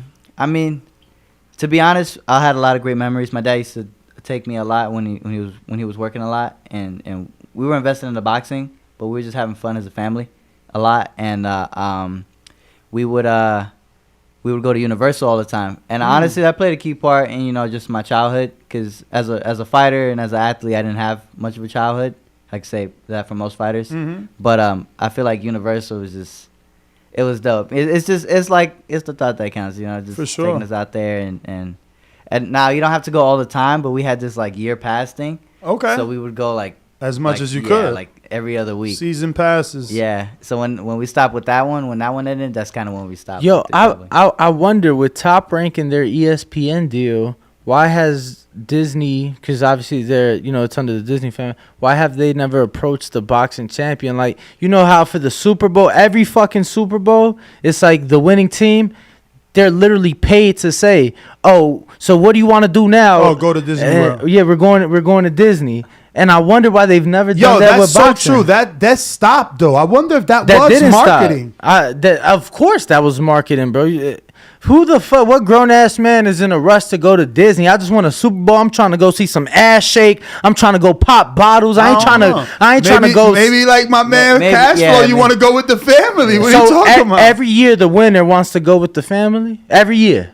Bro, all those games, you just want to be with your family. And every year you want to make sure to publicize that on TV. But isn't it what's the other slogan they got? Like the magical kingdom or some shit like that? Yeah, bro. That's the castle, bro. Magic Kingdom, bro. Yo, I got questions from San Antonio. James Valdez, he says, Nayoa Inoue versus Gary Antoine Russell, if they fought, who would win and how? One's a 18-pounder, one's a 40-pounder, so. Antonio. I keep saying Antoine, but it says Antonio. Okay. I'm reading it wrong. Fucking hell. Nah, that'd be a great fight, actually. We all know Russell is fast. You know, he got some speed on him. So I don't know, man. I think Inoue still beats him. You know, I think. But power, right? Yeah, but he may have. But Russell got 12 knockouts too, though. But he may have problems just with Russell's speed. You know, I haven't seen him fight somebody similar to him yet. I don't believe. I'm gonna have to go look back at it. But I think Inoue will take that. Next one is from Rue in New Orleans, who says, "Where do you see yourself this time next year?" Man, I see myself for sure like with one of those junior belts, you know, like a WBC youth belt or you know, but whatever, those WBO international ones. I see myself at least with one or two of those and being ranked at least top 10 in whatever respected, you know, organization it's under. So for sure, at least that. And if not, very close to a world championship. Very close. James Prince is your manager, right? Yes, sir. Man, credit to Prince. You got 3 fights 2021, and you already got 3 fights 2022 with the fight lined up for September on the Shakur undercard. Right. Yeah, and I would have had more. Just had a couple months of just not fighting. You know, I just had to take care of some stuff. But once I got that under, you know, I would have had at least probably 8 fights, 9 fights by now. Damn. You know, because they were gonna have me fight August. I was talking to the matchmaker. At breakfast for my last fight when I fought Pedro, he was saying, you know, when you want to go again, he was like, you want to go again in August? So we were like, hold on, first I had to bury my grandfather. Yeah, because he damn, just my passed away. condolences. Yeah, thank you. He passed away the same day as when I fought. I remember, yes, you dedicated Danny, it to him, when I fought Danny, he passed away the same day. So he was supposed to actually be there for the fight, you know, and then it ended up working out like that. But I know he was still there watching. But so he hit me up and he told me, you know, Chef, if I want to fight August, tell him let's wait, let's do next month, do the month after that. And he told me Shakur. I knew Shakur was fighting, but you know, I'm not begging to be on any card. But if he puts me on a great card, I'll appreciate that. So he was telling me about the Shakur one, and I was like, he's like, you want to be in that? I was like, hell yeah, put me in that. It's a lot of good names on that card. Obviously, you know, you get the opportunity. Jahad Tucker, Shushu Carrington, Keyshawn Davis. A lot of attention. Yeah, bro. I was going to say there's going to be, I feel like, a competition. For best performance of the night. Sure. Who's gonna do the best for sure? Right, because I know a lot of you guys are very close. Obviously, Shakur's under Jay as well. Shushu's out here, you know, in camp. So I know it's going to be kind of competitive with you guys. You think you're gonna take it, or do you think that one of the other guys is gonna step up? Of course, you know everybody's there to step up to the plate that day. I know we're all gonna perform great, but I bring my own, you know, pizzazz with me, so to say. You know, I got my own charisma, my own me. So I feel like that alone could, you know, shut out the night. Hey, but we'll see, man. Everybody's sharp. Everybody, we're getting better. And like you said, the same way you said it, I know we're all looking at it like that. Who's gonna do the best? So you're gonna have to find out. I want to ask you. Obviously, we're talking pound for pound. I don't know if you've seen that Devin Haney's been going back and forth with Ring Magazine lead writer Doug Fisher, and obviously as a young fighter yourself, I kind of want to get your perspective on boxing. What would you feel is the ultimate accomplishment Floyd Cashflow Diaz can accomplish in this sport? Honestly, I would say undisputed. I know it's like a trend now, and now everybody's kind of going undisputed. Yes. But I like feel like the going way you said undisputed trend. is great. You know, that's you got all the belts in the division. You're like God in that weight class, bro. You know, You would think. yeah, You would think. you're nice. You know, when you got all the belts in the division. So Now, why do you believe that? Like, what's made you believe undisputed is the highest accolade or achievement in boxing? because you got to think of it like this. They got like 20 belts now. You know, and getting all those belts. You know, WBO, WBA. You know, IBF. WBC. Mm-hmm. Getting all those IBO is not they kind of took that out, right? Like, Yeah, IBO's the fifth kind of stepchild right now. okay. And then Ring Magazine doesn't count, but it's like you got it. you Ring know? Magazine means you're the man. Okay. If you've been awarded the belt, usually the 1 and 2 have fought, or the 1 and 3 in the division, which makes you the man in the division. Okay, so let's say you got all those belts, man. That's especially as times get better and better. Everybody gets better and better and better. You know, back in the day, those fighters, you know, to us now we're like these guys suck. You know, because every kids nowadays are like 9 switching. You know, boxing real good. So it's getting a belt, especially say when you're in mid-20s or early 30s or whatever, and getting undisputed. I feel like I don't know, that's the best. Absolutely. I think just like other sports, to what you were saying, you know, the game has you know, what's the fucking Changed? word? Evolved? Yeah, evolved. That was the word I'm looking for. The game has evolved, like they said about basketball players. Like back in the day, you didn't have 6'5", 6'6" point guards. You know, like. Well, back in the day, we didn't have 275-pound fucking heavyweights either. You know, Fury, You got Wilder, these 7-foot guys. people now. Yeah, these guys are like huge. So the reason I asked that is because obviously Devin Haney was left off of the Ring Magazine pound for pound, but he is the Ring Magazine lineal champion. Lineal usually means the man that beat the man. T.O. beat the man in Vasile. Cambosos beat the man that beat the man in T.O. Devin beat the man that beat the man that beat the man in Cambosos, but he was left off the list. Obviously, this is something you're going to have to deal with being in this generation where people like myself, we get a little platform, we have a little following, and we get to tell you what you did right or wrong and think we know more than you. So I just wanted to get your thoughts, man, on how would you deal with writers, podcasters, YouTubers telling you, well, you're not as great as you are. It doesn't matter if you have this belt. This man is still better than you. Like, how are you going to deal with these critics? Well, I mean, that's their job, you know, and you got to respect that at the end of the day. But everybody can say whatever they want. I mean, come on, it's America, you know. But me, I wouldn't care. If I got the belt, I'd be like, I got the belt. Say whatever the hell you want. I got the belt, you know. But what about the list that represents?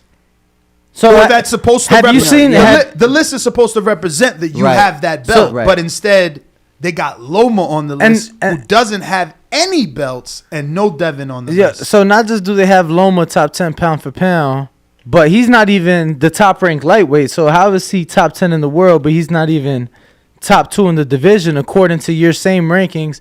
And then I don't know if you saw, but it was literally a back and forth because, you know, Devin's like, well, shit, if you ain't got me in the rankings, then y'all not going to see me with the belt, you know, for this next fight.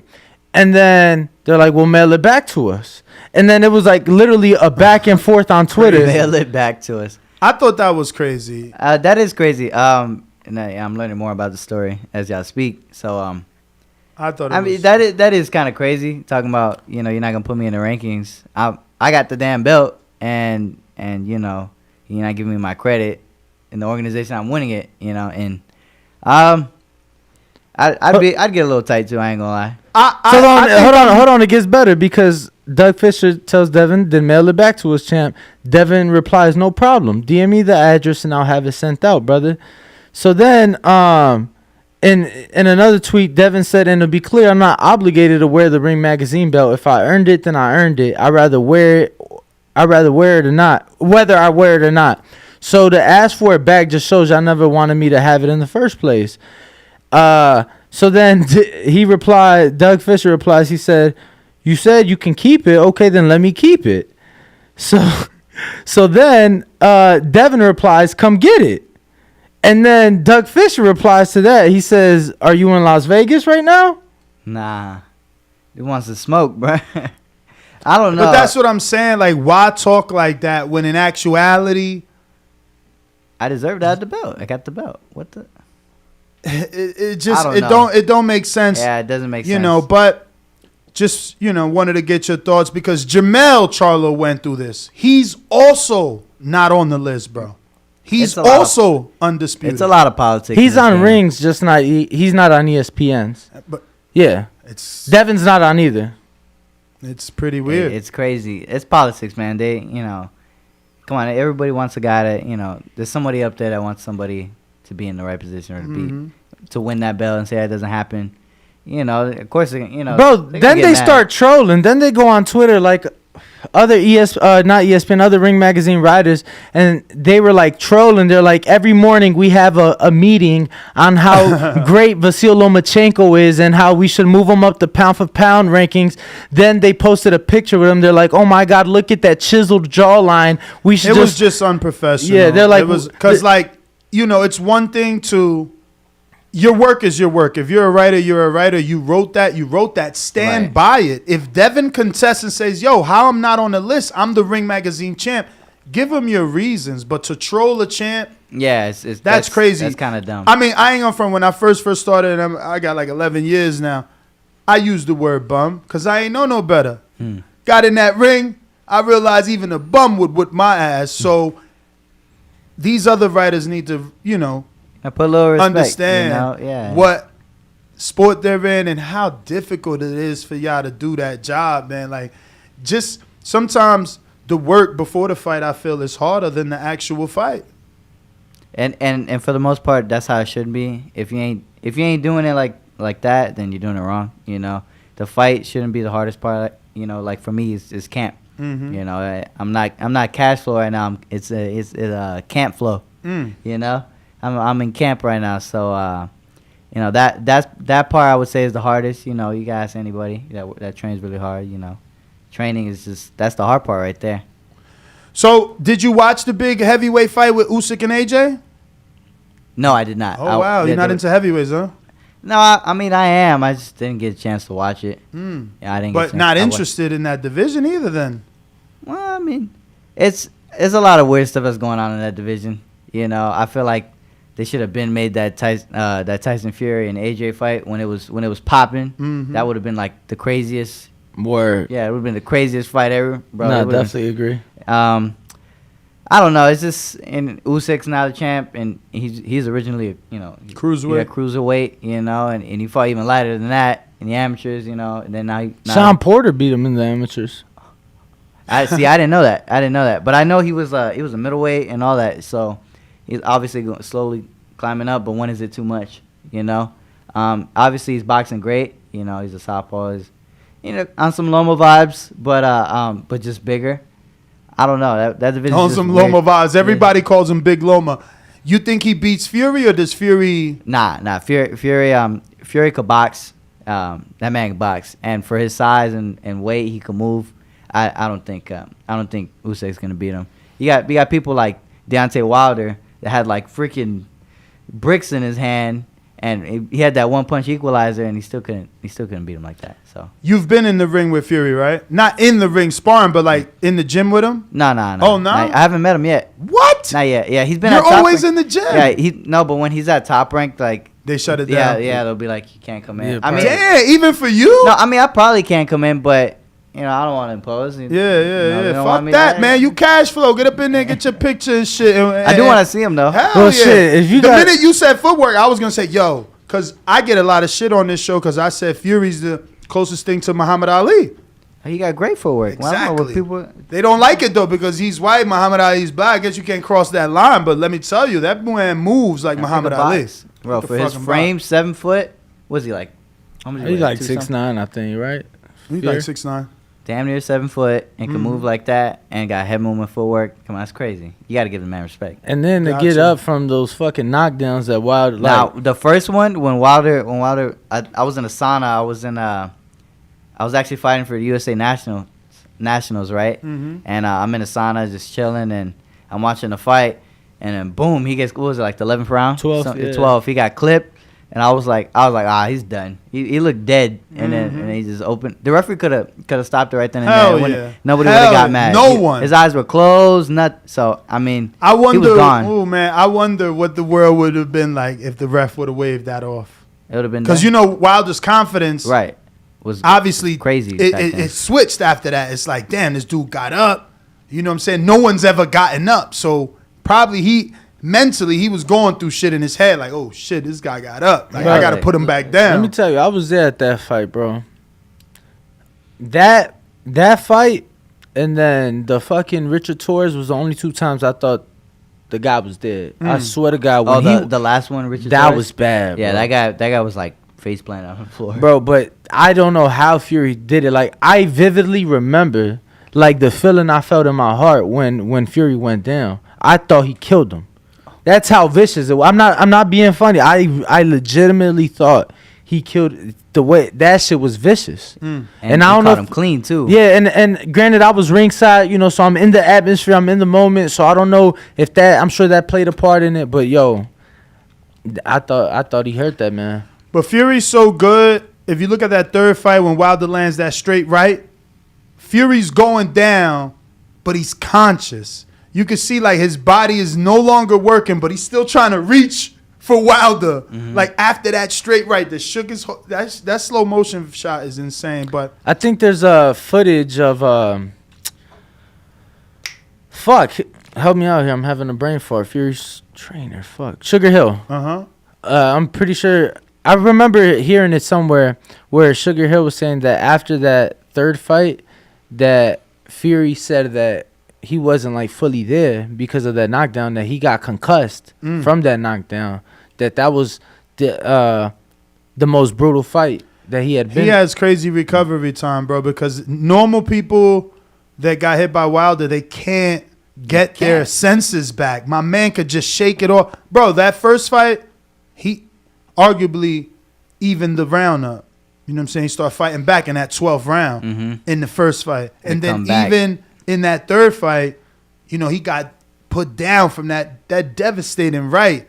And somehow he got up and was able to fucking keep doing what he's doing.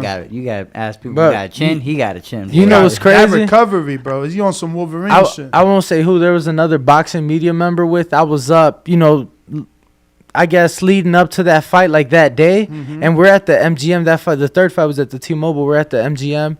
And they're like, bro, both guys are going down tonight. And I'm like, what do you mean? Damn, he should have paid. Bro, a whole fucking rack that motherfucker bet. A whole fucking rack that motherfucker bet.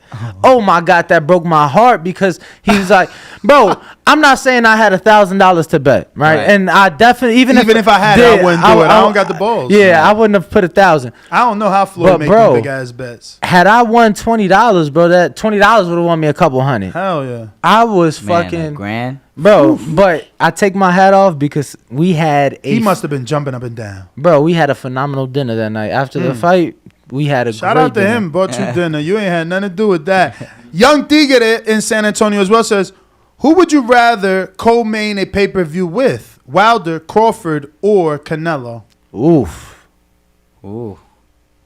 Wilder. Say it again. Wilder, Crawford, or Canelo. I would do Canelo. I think right. that would just be great. That would be great for me. Nah, I didn't like that one. Canelo over Fury. Yeah, Canelo over Fury. Oh wait, I'm saying, would you rather be on a Canelo co-main or Fury co-main? Damn, because that would be big too. What do you fought at last? Like the Wembley Stadium? Well, the rumor is Fury's fighting February, top ranked card versus Usyk, undisputed. Super Bowl weekend. No, that does pose. That is a better opportunity.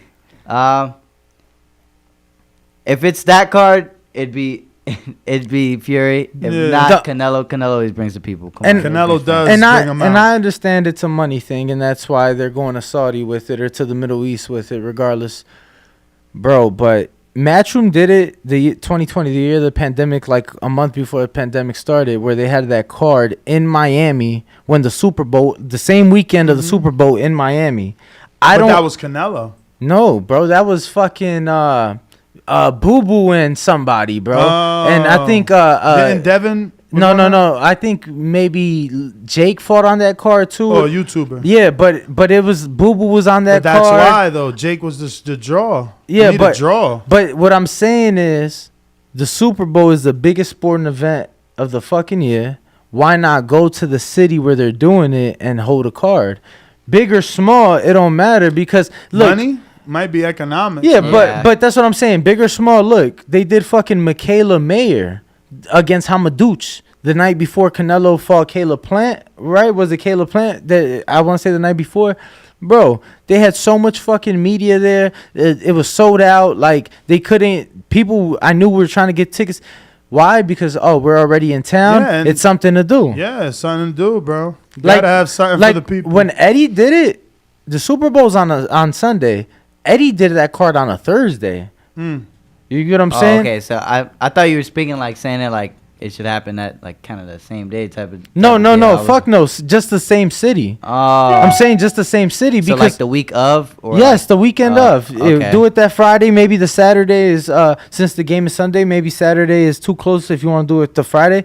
But bro, the Super Bowls. You know how many people come? They're already there. They're Yeah, already there. They're already I there. get what you're saying. It's just something to do. It was the same thing.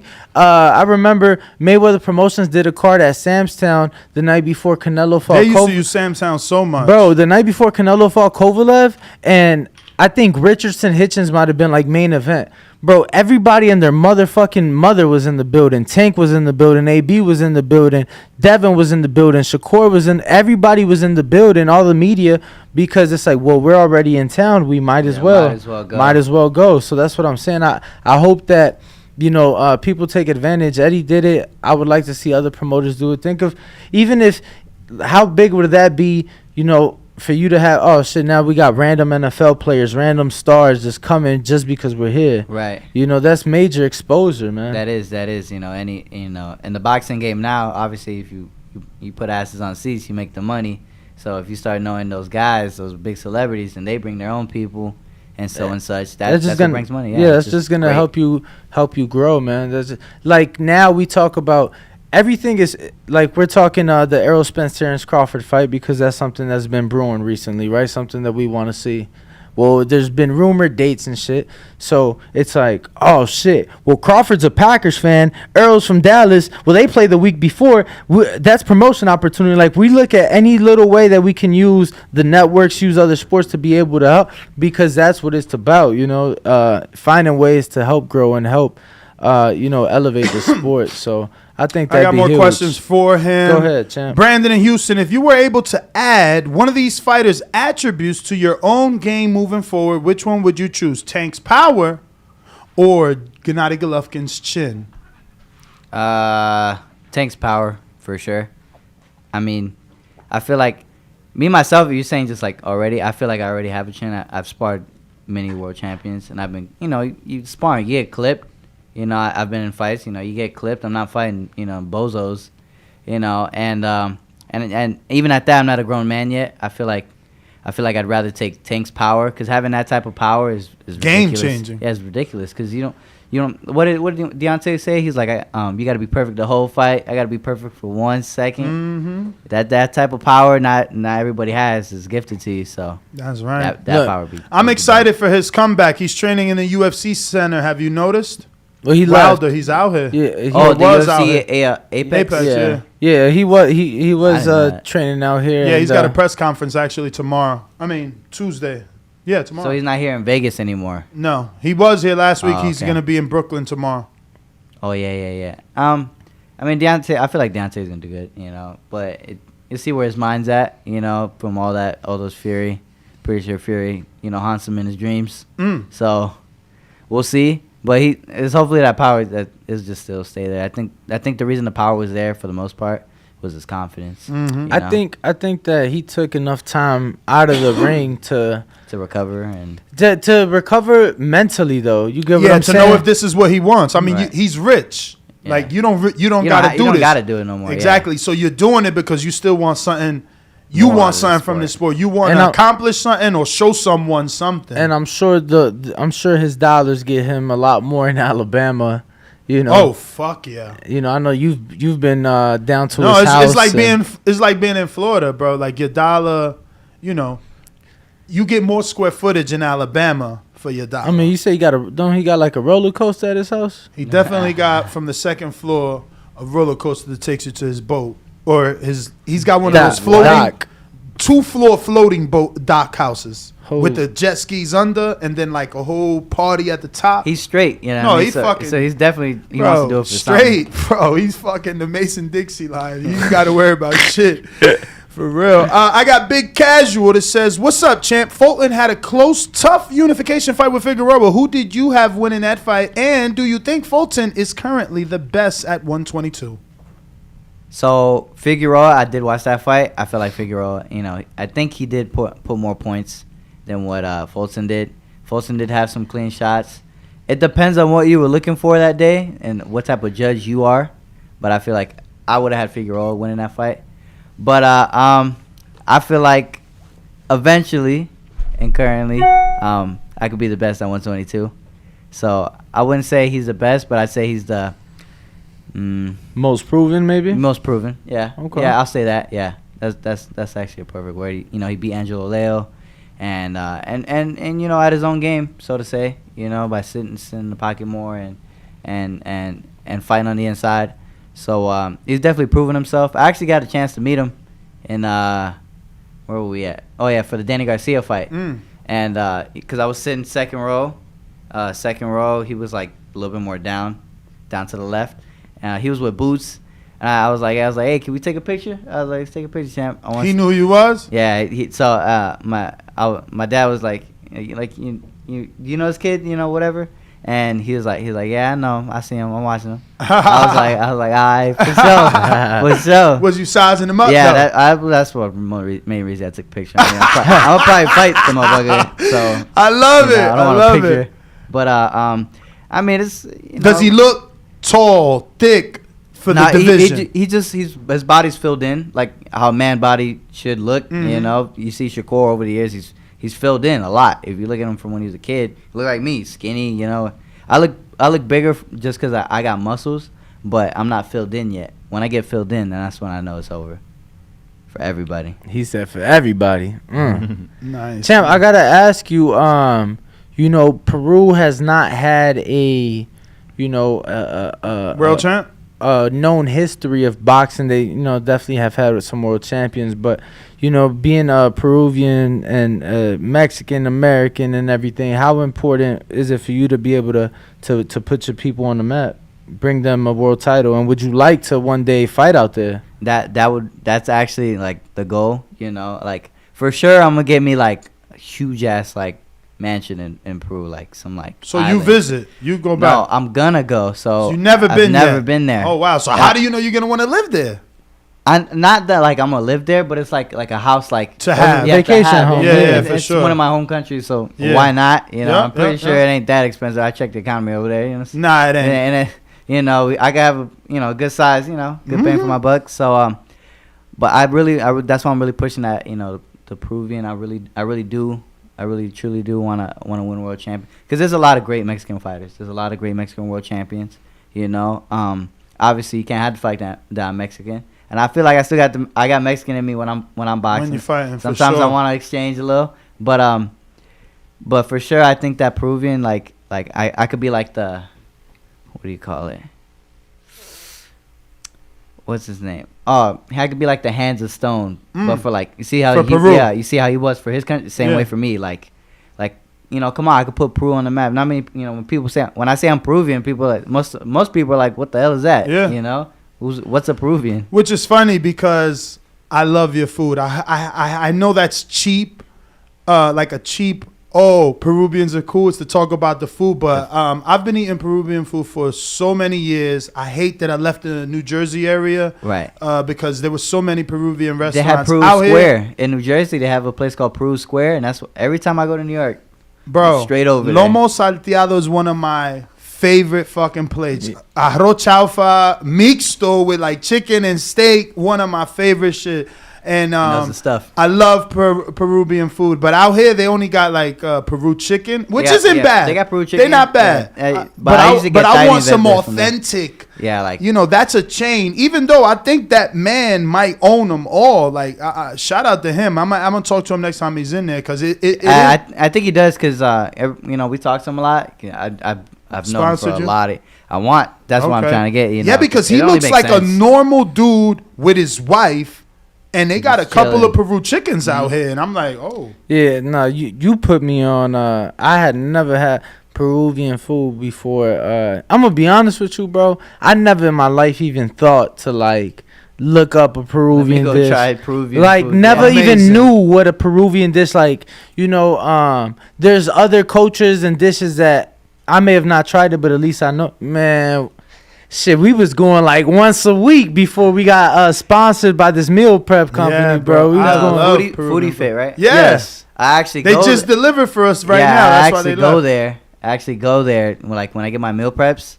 I get my meal like for like 2 weeks. 'Cause obviously I'm not rich, you know what I mean. But from what I can do, for like at least 2 or 3 weeks for the rest of my camp, I eat their meal preps. Bro. Yeah, I know. Use our discount code. TBV. And I'm going to hook you up with him, man. I'm going to hook you up with. We hooked up Lonnie B. Andres Cortez does his camps with them. Oh, I saw that. Yeah, he'll work something out with you. So, like, for sure. I've been going, every camp. Because except for that one camp, I had a chef. That's so crazy. Because I had a chef. Okay. But that's why I was with Jay Prince. We were in I was with Big Baby, Efe, and Josh Greer, and we were all just in a house, which was great. Yeah. We were just in a house, and then we had a chef. It was all ready for us. In Houston or out here? No, it was out here. Okay. Because I think Efe had a fight at that time, but it got canceled.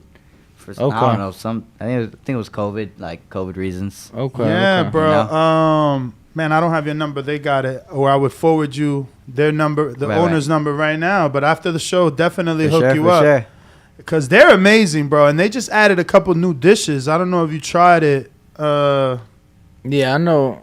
Something with spinach now. I always get the salmon. Like, I like fish in general. So, like. No, and you're in camp. Fish is better. Bro, even today I brought me the shrimp tacos for lunch. Bro, yeah, you love those. One fucking taco has like 10 shrimp on it, bro. The Loco Moco. I love that one. I kill it, bro. I kill it. Yo, every time I love the Loco Moco. Yeah, shout out to Foodie Fit, man. I am very happy to have met them, and they cook well. The Thai basil is my favorite because it got like that lemon. Yeah, I love that Thai basil turkey. Yeah, it's it's turkey. Thai basil turkey. It's Thai basil turkey. So it's ground turkey. You got your green beans and rice. Right. But and the green bean, I'm telling you, I know people think I'm lying because it's like, we're sponsored, but that's the beauty of them is like, this is genuine. Right. Like the green beans have so much snap. When you bite into that, you hear it in crunch. your ear, like snap.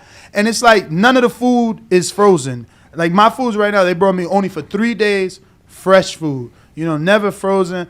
I love them, man. Shout out to Foodie Fit. But I got one more for you. Yeah. Jelen Gobar says, how do you feel now that more boxers are speaking about their emotions and hardships?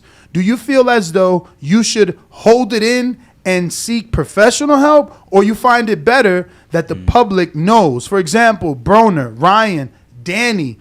Condolences on your grandfather, by the way. He says. How would you handle it? That's a big topic. Me personally, I mean, you could do it however you feel like. If in Danny's position, he was holding it in so long, that it just had to come out. Yeah. And it had to come out that day. Mental health's a real thing. We in a sport. We gotta. Not only are we boxers, but remember, we got normal lives and we got other things to think about as well as boxing, and that's hard to do. But I feel like you handle it however you should. So like, I feel like you don't have to go public with it and be like, I have mental health problems. You should go see a therapist or whatever. Seek professional help. If anything, or talk to somebody that you're really close with, and just let it out. It doesn't have to be in public. I say, because you got to think about it as a sport we're in. Come on, you talking about mental health. I mean, it's an understandable thing, but you know, we're in boxing, you know. So some I'm here to punch somebody in the face, you know. Yes, some people definitely, you know, I guess may look at that as a weakness or something like that. Yeah, it's and it's not like a weakness like in his boxing. It's a weakness in like just your mental. Yeah, your mental. You don't want to be, you know, shown weak in your mental. Or vulnerability more than anything. Yeah. Like, okay, cool. Now's the time to get this guy. Yeah, because he's fucked up. Like, Exactly. Let me go after him. But I say seek it professional help, you know, or go to somebody. But I definitely don't think it should be public. But if it comes out and you feel like it's the right moment, why not? You Absolutely. know? It was this time. It was this moment, anywho. Those are all the questions. I want to thank you, obviously, for coming on the show and then chopping it up with us. We would love to get you back, and we're also going to be doing our show every day at 12 p.m. from the Wynn Casino as well. So we're still here, but we do a second show from the Wynn. So after this, y'all go straight to the Wynn? Yeah. Hustlers, baby. So I don't know if you Fighter's saw life. where Shushu was at yesterday with I saw with Sean the Porter. story.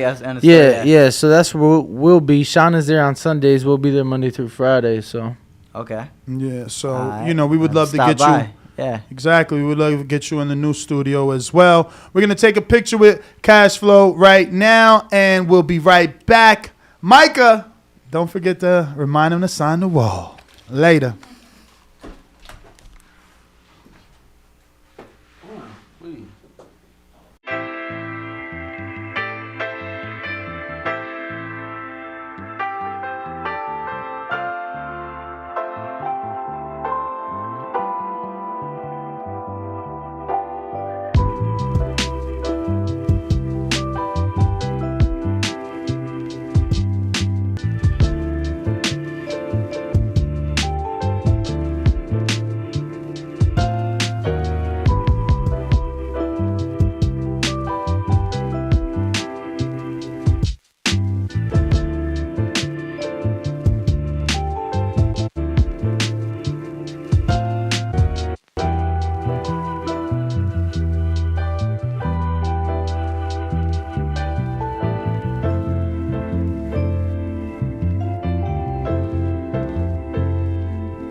And we're back.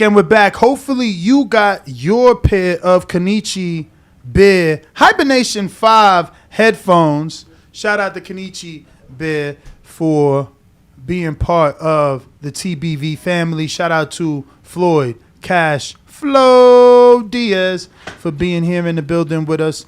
Shout out to Bo and Micah holding it down. We are doing a double show today, so we will be back at 12 o'clock live from the Win. And we got a 4 o'clock untitled show. We're going to try and do this. Danny, I'm showing this beautiful shirt. Tell the world all about it. Excuse me, I'm sorry. A little hiccup there. Yes, so that is from a good friend of ours over at Bueno. Could you stand up real quick, Ness? I just want them to see the Bueno. You know what I'm saying? Bueno. Yeah, so it's a up and coming clothing line. Bueno, it means good. Literally, like Bueno means good, and it means good is their Instagram. And bro, they're big fans of the show. Sent us some gear, a nice handwritten letter. And I would like to say thank you to our good friend Alexander Blaine for sending us. Yeah, Alexander Blaine. Sounds so cool. It's like, what's my man name with the Blaine last name? Yeah, I know what you're talking about. David Blaine. David Blaine. Yeah. So shout out, bro. Thank you so much. It means good. Bueno. Go check them out. They do have their Instagram is It Means Good. And that's literally what Bueno means. So I found that really clever, because obviously it's a Spanish word, and I just found that shit real clever. Mm. So shout out to our friends over there, Alexander. Thank you again, brother. We do appreciate you. That was quick too, bro. Let me tell you, I gave him the address. The next morning he sent me a tracking number. Damn. He's like, just in case, bro. And then 2 days later, fucking box was at my front door. Call you the receiver. C-Dub, what up? Oh, actually, shit. Oh, yeah, he's there. What up? Well, yo, man, TBV, what's good? What up, Sam? What up? Yo. Yo. Smash that like button. It's free. Do something with yourself. Shout out to the panel. Shout out to everybody. Yo, man, let me go into, the pound for pound is very opinionated, but, we got to be true with ourselves, man, and, we just got to remove some people, man, and add some people, but who I got, number 1, Bud, number 2, Usyk, number 3, Canelo, number 4 is Inoue, number 5, Jamel, number 6, Devin, number 7, Josh, number 8, Shakur, 9, Errol, 10, Loma. And I keep Fury out because, just trying to get some light to the lower division. He only had one weight, the heavyweight, which is you're supposed to be the strongest man or the best man if you are a heavyweight champion. But if I was to put Fury in, I would take Loma out. That's all. Man, Errol is very, very high. I think he should be lower, just being at one weight. That's about it though. It's crazy that Bud just can't seem to get that recognition. That number 1. First it was Canelo and it was Loma ahead of him. Now they put Usyk ahead of him. So, Bud's still number 1. It's his spot to lose. Until he loses it, we got Bud number 1 pound for pound. C-Dub, thank you for calling in. Who we got next? Number to call in, 425-569-5241. Press 1 time. Don't forget, in a few minutes, we will be having Johnny Fisher, UK heavyweight. The Rumford Bull is in the building. He has invaded the U.S. of A. So I've been interviewing this guy since his pro debut virtually. It's going to be interesting to get him live and in the flesh. If you're joining us right now, don't forget to smash that thumbs up button as we're going to have heavyweight up-and-coming prospect Johnny Fisher from across the pond. And later today, we'll have Joe Joyce at 12 on our 12 p.m. show live from the Wynn Casino. Shout out Shout out. So any super chats? Jam-packed day of guests, man. Jam-packed day of work. Don't forget we got Untitled at 4 o'clock. Trying to set the precedent, man. Work ethic like no other. We got KO Surge. We said that. R. Jonesy with his third super chat of the day says, how is we disputing undisputed? The hate is real. We said that. KO Surge, $2 super chat says, Rodriguez more entertaining than Haney, future pound for pound. And he means Bam Rodriguez, I'm assuming. Jazz 11 with a $5 euro who says, how old is Luis Ortiz? 40s? Let me see. He old as hell. I was saying los cuarentas. Old as hell. Let me see. In the meantime, I'll spin that wheel for Jazz 43. 11. 43 years old. Does he get old overnight, or does he become the first heavyweight since George Foreman to win a title after 40? Or since B-Hop? And you landed on the Canelo giveaway, which means that you can go ahead and send in a remaining balance of $70, and we will add you to our Canelo Triple G raffle. And if you win, we'll fly you out, round trip, hotel, even an Uber ride to the big 48 square feet, 1,000 facility here. 48 rooftop, square feet, 1,000. Whatever he said. You know, where we're going to be doing everything on that night. But anyway, we got our first guest, which is really our second guest of the day. The Rumford Bull in the building. We're going to take a quick intermission, sit him down, and be right back.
Welcome back, ladies and gentlemen. Welcome back. And we're joined by the Rumford Bull, up-and-coming prospect heavyweight, Johnny Fisher. What's going on, man? Happy to have you here in the States, man. No, thank you for having me. I'm really enjoying my time here, and it's great to come on your show. Enjoying every minute of being here. It's been brilliant. Thank you. So a week in Las Vegas, who have you gotten work with? Well, mostly the sparring partner I'm over here with, Joe Joyce, which is always great work. And I've done a few rounds with Carlos Takam as well, which was brilliant work, because completely different styles, really. But it's good to be operating with them sort of world-level guys. People have mixed it with the top guys, because myself, I'm just sort of beginning my career, getting some momentum. And it's very important that you learn off these guys who've been in the ring before with top-level opponents. Getting some momentum. Look at this humble guy. How many tickets you sold your last fight? I think that's the latest, I guess, big thing about the Rumford Bull is that everyone is supporting you back home. Well, when I fought at Alexandra Palace in London, I done 2,500, 3,000 tickets. Wow! But I could have done a lot more. I could have got more if I got them earlier. The tickets, I could have done about 5,000. I done 1,500 tickets in 24 hours. They were gone. And then we fought in Sheffield, which is up the north of England, and we've done 1,000 tickets there. So it's great that the support isn't just in London. I'm getting support from all over the country, which is brilliant, and I'm very grateful for that. So tell us how it all started. Why boxing? Because I hear you played rugby, right? Yeah. Well, I've always boxed since I was young. Since I was 6 or 7, I've been in and out of the boxing gyms as an amateur. Just always been in it from a young age. And then, as you said, I played rugby at sixth form, so like high school and at university and college. So, but boxing's always been in the background. And I started boxing again when I was 19 after a few years focusing on my studies and rugby. And I sort of fell back into it. I sparred a couple of guys, Dave Allen, the White Rhino, and then Joe Joyce. And Joe Joyce sort of is the guy who gave me the opportunity to come out to Vegas, and we built a relationship with SJAM, the management team, and they got me with Matchroom Boxing. And it's just been one thing after the other, just enjoying the moment, not thinking too far ahead, taking one step at a time, one fight at a time. And that's the attitude I've sort of carried on, because I think that's what's keeping it fresh, that's keeping me enthusiastic about the sport, and I'm enjoying every single second of it. Absolutely. So boxing wasn't the first love then? Boxing was the first love. I've always enjoyed boxing, always loved boxing since I was 5, 6 years old. I've always had a fascination with it. But in terms of professional sport and high-level sport, it's probably rugby what I played the highest level at. I played at Exeter University, got great professional setup there with video analysis, with physios, and really, really high-level sport. They're the champions at the moment of all the university teams in England. So that was my first sort of taste of higher performance sport, and it's good because I've seen the different aspects of high-level sport in a team environment, but it always come back to boxing, and I'm glad it has. I'm enjoying it. What would you say are some of the differences in training across the pond and here in Vegas? I've just what I've been exposed to is Ismail Salas's style of boxing, the Cuban style, and it's very, very different technique-wise. It's not been a struggle, but it's very different. It's hard work learning a new style, learning a new technique. It drains a lot of your mental energy. So it's been good to come over here, like the correct technique of punches, holding your hands in a certain way. It's been really interesting to be exposed to that, and it works really well for Joe Joyce, and it's good. I can probably take some certain things from the style of Ismail Salas and implement that into my own game when I go home to England. So what you're learning from Salas is just temporary, though? Like, you're just picking up what you can soak in from him. It's not like you're switching trainers. No, I'm not switching trainers. I've got a great trainer back home, Mark Tibbs and Jimmy Tibbs, well-renowned where I live in London. And I've improved so much of him. When I look from my first fight to my 6th fight, there's definitely improvements being made there, and I've got to just keep that going. It's not like I'm taking leaps and bounds forward. I'm not a world-class fighter. I know that yet. But hopefully the steps and the foundations are being made for me to go to the top of the sport. And it's always good to come away and pick the brains of other coaches and see how other people train. And Mark Tibbs appreciates that as well. Shout out to Mark Tibbs, man. He's a great trainer. Yeah, he is. He's trained a lot of good fighters for sure. So you're in some good hands over there with Mr. Tibbs, without a doubt. Isn't he training? Oh my God, we've interviewed her so much. Yeah, he used to train Billy Joe Saunders. She's a female. Astrid. Ebony Bridges. And, okay. And Elle Brook as well. I think are you thinking of Elle Brook? No, I'm thinking of the girl that. Yes, that's who I'm thinking of. Not Astrid Witt, the other one. Yeah, there's another one. Elle Brook is the girl that she was fighting. And, okay. Astrid pulled out, and then she fought someone else. But to be fair to her, she's dedicated herself to it really well, the sport. And, listen, I like Mark Tibbs' attitude, because he thinks if someone wants to train hard, if they want to put the work in, it doesn't matter who you are, you get the opportunity. And he's a great trainer, and his personality, the way he is as a person. I really do gel with Mark really well, and it's great to be part of that setup. Johnny, I gotta ask, how was it meeting Deontay? Or was that the first time you met him? Yeah, that's the first time I've met him. It was through Malik Scott, who's got a good relationship with Joe Joyce, and really friendly guy. I was a bit nervous going up to him because I thought he's eating his dinner. I know if someone was coming up to me eating my dinner, I wouldn't be happy about it. But I was polite, and he was very friendly and obliging, and it was great to see him. Obviously, he had 3 great fights with Tyson Fury, which will go down in history, and especially the 3rd fight, he gave it everything. And I really do think I put Deontay Wilder in that top 2-3 heavyweight bracket. I think he gives anyone on the planet a hard night's work. How did you ask Malik to throw you in there for a few rounds? See what it's like to be in with that former world champ? Yeah, listen, it would be unbelievable to get rounds with Deontay Wilder. But I spoke to Mark Tibbs before I got out here. Your job here is to do work for Joe Joyce. And if you can nick a few rounds with other people, that'd be brilliant. But you've got to be fresh for Joe. And I could go off to all these different gyms and spar people like Wilder. And there's Michael Hunter over the road as well, which would be great for me. But the professionalism in me as well, I've got to be part of Joe Joyce's camp, and it's worked well so far because I've sparred Joe, but I've also sparred a great guy in Carlos Takam as well. So I'm not putting myself out there looking, I'm going to go and spar this guy, spar that guy. The experience will come, and I'm enjoying every second of being over here.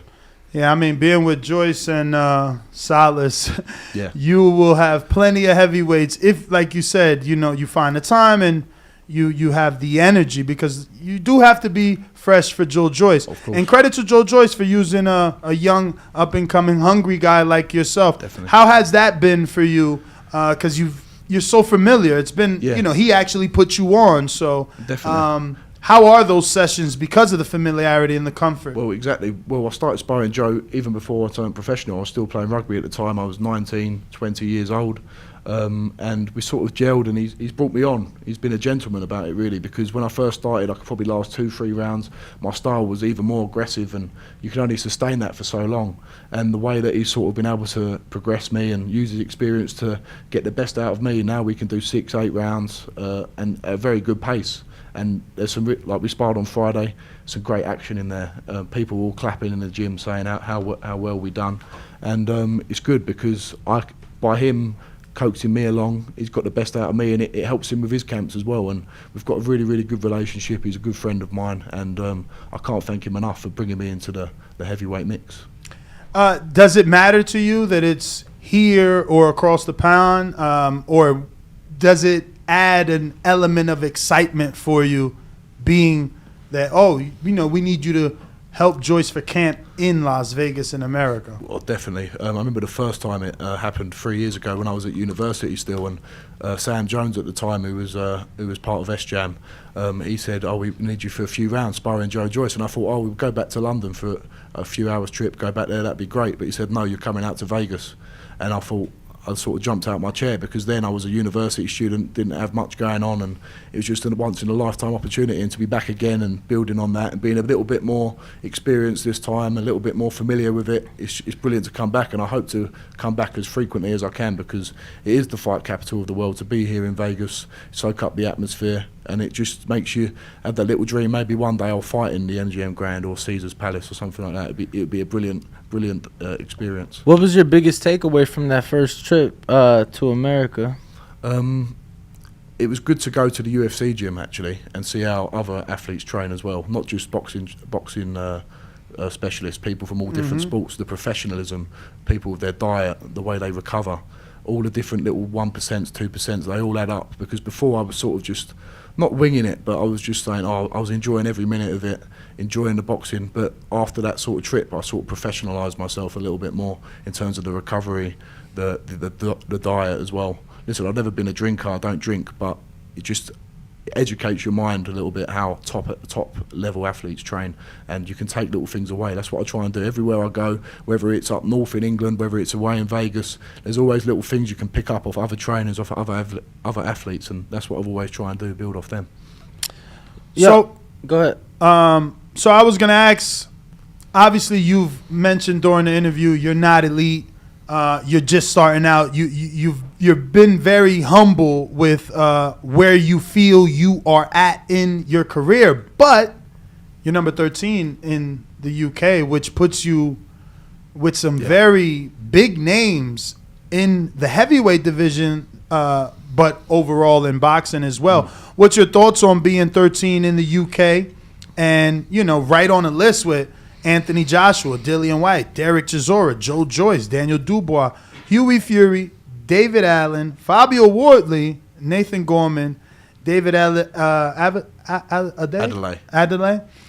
and even Cash Ali, Solomon, who's actually with SJ Boxing, Dakari's, right? And yourself at 13. So you're like right there with the biggest names in the sport. Well, this is not the difficulty, but this is what we've got to manoeuvre quite well, because not only is it that I've got that ranking now in Britain, but it's the amount of tickets I sell as well.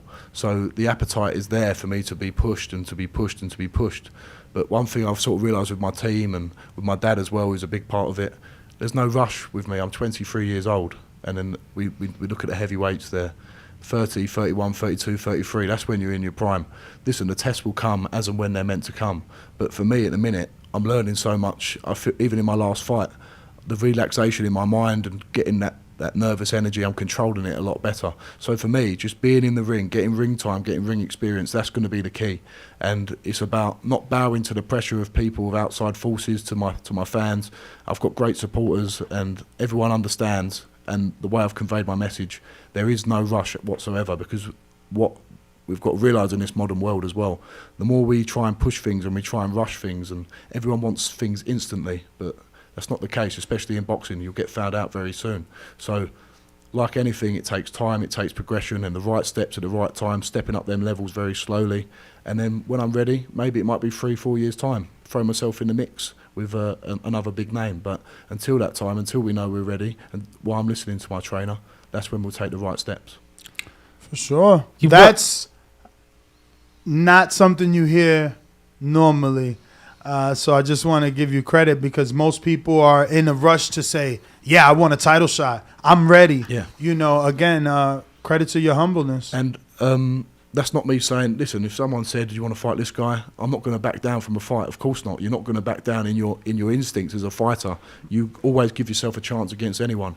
But thinking in a sensible way in terms of my progression and the levels that I've got to reach, I'm very conscious and aware of where I am. And if I want to maximise my potential in this sport and see how far I can go, it's very important that we take the right logical steps to get to the top of the sport. Danny, I cut you off. You Yeah, no. You mentioned your father. I gotta ask, how's Big John doing? Big John's doing very well. He's on holiday at the minute in Greece. I've Probably seen. living it up, having a few beers and enjoying himself. But yeah, my dad's been great for me. He's my biggest supporter, but he's my biggest critic as well. He'll tell me when I'm doing something wrong. And when your dad tells you you're doing something wrong, he's probably always right. So it's great to have him on board, part of the team. No, I love the relationship you guys have. I love to seeing your dad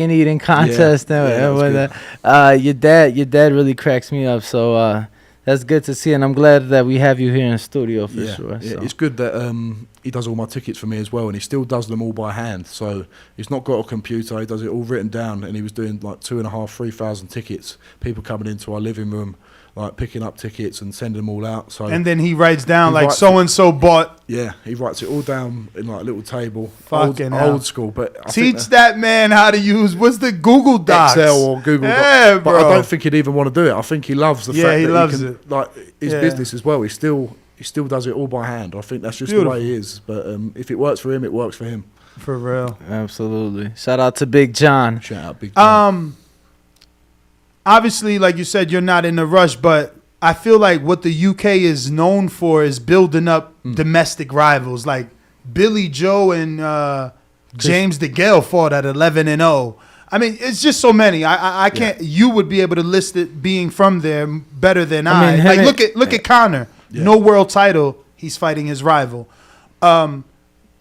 Is there someone out there? Like I want to throw Wardley's name, but I'm letting you pick. Is there someone out there that is the Rumford's Bulls rival? Well, I wouldn't see Fabio. I spar with countless rounds with, and we've really developed each other massively. We sparred just before his last fight at the O2, and we've developed, we've leveled up, and that's great. If we can keep that going and keep that going. There's one guy over here actually who keeps calling me out. Oh, he's been dying to come. Christopher Lovejoy. Yeah. He's been dying to come in studio. I swear. I was gonna say, look, I got him finally, and see would he show up. But I'm like, the first time I get you, I don't want to sandbag you. Yeah. No, that'd be brilliant to because I think listen, he's still a dangerous guy. There's not much that's known about him. He's 20 knockouts, but any guy who can knock a heavyweight out or a heavyweight guy, he's got to have some power there. And everywhere I go at home in London and in England, people ask, when you fighting Christopher Lovejoy? When you fighting Christopher Lovejoy? Yeah, it's crazy. They love it. Cause Have you spoke to Tyson about that fight?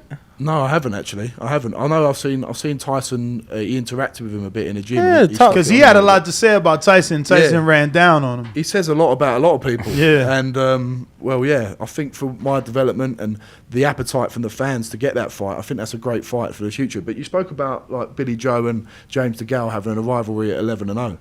I'm right in saying James DeGale was an Olympic gold medalist, and Billy Joe was a world champion as an amateur, like won the world championships or competed at the top level amateur. I had 4 senior amateur fights, so I'm just in terms of amateur. You're learning on a job. Yeah, I am, which is exciting for people to watch as well, because there's inevitably going to be things that go wrong, or think like my last fight, in my 5th fight, I got cut and stuff. I had a bad hand, so the learning's going to be there for people to see, and that's quite exciting. That's different from a lot of them guys with amateur pedigree. The learning will be there, and it will be clear to see, and hopefully people will see progression as they go, and that's quite exciting for people to watch as well. Did you tune into this big fight last weekend? Yeah, Who was fighting again? Remind me. I was watching. KSI. KSI. This past weekend. Come on, you know they did 20,000 in the O2. That was a big event. I did watch it, and I'm a big fan of. I like Jake Paul a lot. Okay. I do like the way I can see his progression, for example, and I think he's got talent. He can fight. But I watched the KSI, and to be honest, I wasn't impressed with the level of the opponents. I think it was a bit under par. But as you said, people tune in. It does huge numbers. So while it's doing huge numbers, people are gonna keep tuning in and watching. So it's exciting still because he was calling out Andrew Tate. He was calling out Jake Paul. That's a good matchup, KSI and Jake Paul. I was gonna ask, do you think that Jake Paul has separated himself, or do you think that KSI can compete with? I don't think KSI can compete with Jake Paul. I think Jake Paul, Agreed. he's got a good trainer in BJ Flores. Shout out to BJ Flores. I've met him when I was over here before, and he's on a different level to them guys now. And I think the Jake Paul Tommy Fury fight is a very, very interesting matchup. But I'd still love to see KSI Jake Paul because KSI's got a bit of ability, but not on the level of Jake Paul. Totally agree. What do you think about? You said you'd like to see the Tommy Fury fight. How do you see that play out? I really don't know because Tommy Fury's not got the level of experience yet either. Not like me, not that many amateur fights under his belt. It's a tough fight because we've seen Jake Paul against Tyron Woodley, knocked him clean out. He's got power, he can punch, a great trainer, and it's how Tommy could deal with the pressure of them big nights as well. That's what we want to see. But beating Jake Paul is not going to be an easy step. You'd like to think Tommy Fury's got that pedigree in terms of his background as Fury's brother and being a part of the Fury name. I'd love to see him do it as a Brit as well. But it's not an easy night's work, and I think his team are aware of that as well. So it'll be a great matchup when they get there. Do you think, you sparred with Dave Allen, that kind of is what led you down this path? He's been retired, unretired. Is that a fight, or are you too much of friends and you rather find someone else domestically? This is the thing, right? Dave Allen was someone that I looked up to, and I was at university watching him on YouTube and stuff and watching his fights, and I had no clue I was going to be a boxer when I first went to university. And when we first sparred, I was like 18, 19 years old, and I'm not going to lie, he taught me a lesson a little bit. He was very tough, very strong. It was just before he fought Lucas Brown. He was then he got a great stoppage for that fight. Yeah, and he was just looking in such good shape, and I'd done 6 rounds with him, and Darren Barker was... At 18? Yeah. And man, you're a very fucking bull for real. And Darren Barker's was his trainer at the time, and he always says to me, because Darren Barker works with Matchroom now, he said, you showed a certain level of toughness there that you can't teach. You kept coming, you kept giving it, you kept trying to get your shots off. You had no really experience of how to spar a top level heavyweight or a guy of that level. And listen, I took a lot away from that spar in terms of I've got the character. I knew from that point I've got the character and the cojones, what it takes to be a professional boxer. So I can take a lot away from that. And whether that means I'm going to fight Dave Allen, who knows what happens in 3, 4, 5 years' time. But I don't like to put names on things. One, because I don't need to, because I've got the following to have that progression at the pace I need. But we are all going to have to fight at one day. One day it's going to have to happen. Absolutely. So I would assume, or one would assume, that you're happy with the way your career is projecting and the trajectory of it, and with Matchroom specifically. Are you? Yes, I am happy. I'm happy with being with Matchroom and Eddie Hearn. Eddie Hearn, a world level, probably the best promoter in the game, people would say. So it's brilliant. I've got my managers as well who keep my head on my shoulders, keep me secure. My dad especially as well. Someone who's always going to be brutally honest with you is your dad. So it's important. We've got a great relationship with Matchroom, S-Jam, my dad, and we're building a nice little unit now. And it's just about managing and being on that right trajectory, as you say. It's been brilliant so far. It's about not getting too ahead of yourself. I know what level I'm at and the levels that I've got to get through, because even before you say you fight these big names, there's going to be tests on the way. I've had 6 fights, 5 knockouts, had a little bit of adversity in my 5th fight in terms of dealing with a broken hand and having a cut in the first 30 seconds. So even little things like that, they test your mettle and they test how well your character, and little things like that are going to progress me. And when the time is right, we'll keep stepping it up. Is Alan Babic the nemesis, the hometown rival? He's also with Dillian White, nothing to do with S-Jam. Is that something we could get cooking? Oh, you keep trying to get me to call people out. I'm just trying to see who rubs you the right way. Well, No one. I'm being honest. I might sound like I'm trying to be the nice guy, but I get on with these guys. Alan Babbage, I fought on a couple of shows with him as well. He's an absolute warrior. I've got an admiration for his style, and he's campaigning at Bridgerweight now. And there was one other guy who was talking about fighting him. I can't. Oh, he went down to Bridger. Yeah, smart move. He fought at Bridgerweight. I can't remember who he fought, and he won a little title at that weight. And I know Oscar Rivas is the champion at Bridgerweight in a minute. So it's a smart move because he's got that ferocity, and if he can have that ferocity at that lower weight, it's going to pay dividends later on. Because that is a smart. I didn't know that. I like that. I like the persona of the savage as well. It gets people interested. You need characters in heavyweight boxing, and we seem to have a few of them growing now, which is great, and it's bringing a bit of interest back. Even not at that top level, like the guys coming through. Everyone's got a little bit of a persona, and it's good for the sport and the grassroots level as well. What would you say is the highest accolade a fighter could be given in this sport? Undisputed heavyweight champion of the world. The heavyweight champion of the world is recognised across the globe. The baddest man on the planet. You think of Mike Tyson, you think of Lennox Lewis, them sort of guys. So for a lightweight though, what would... Or a boxer in general is still undisputed? Yeah, I think undisputed to be the king of your division. Very, very important. Like you can't get any better than that. Or if you're looking at it from another perspective, to be the best of your era, to have fought everyone, but the closest thing you can get to that as a signal of that is to be undisputed, because that's a signal of the fact you fought everyone out there in your division, and you're the king of that. You're king of that hill. What did you think of that AJ fight with Usyk? I thought AJ made a better go of it this time. Was a bit more assertive, a bit more aggressive. I was actually on the plane over here as the fight was going on, I couldn't get the Wi-Fi. I was just kept asking the air stewardess, "Can you get the Wi-Fi? Can you get the Wi-Fi?" But I watched the highlights after, and it seemed to me that he could have been a little bit more aggressive in the early rounds. But you just got to give massive credit to Usyk. Always like a wasp, always finding them little angles, buzzing around, getting them jabs off. But he invested a lot more to the body this time. Joshua, he had a very good round in round 9. But, I still think I'll give it to Usyk. But it was a much better account than the first fight. How would the Rumford Bull approach a fight with Usyk? Because, now 2 fights are in the history books, and people still believe AJ just needed to go be a big man. Yeah. Now they're using that round 9 as the proof. Like, look, he hit him to the body. Look at the way he reacted.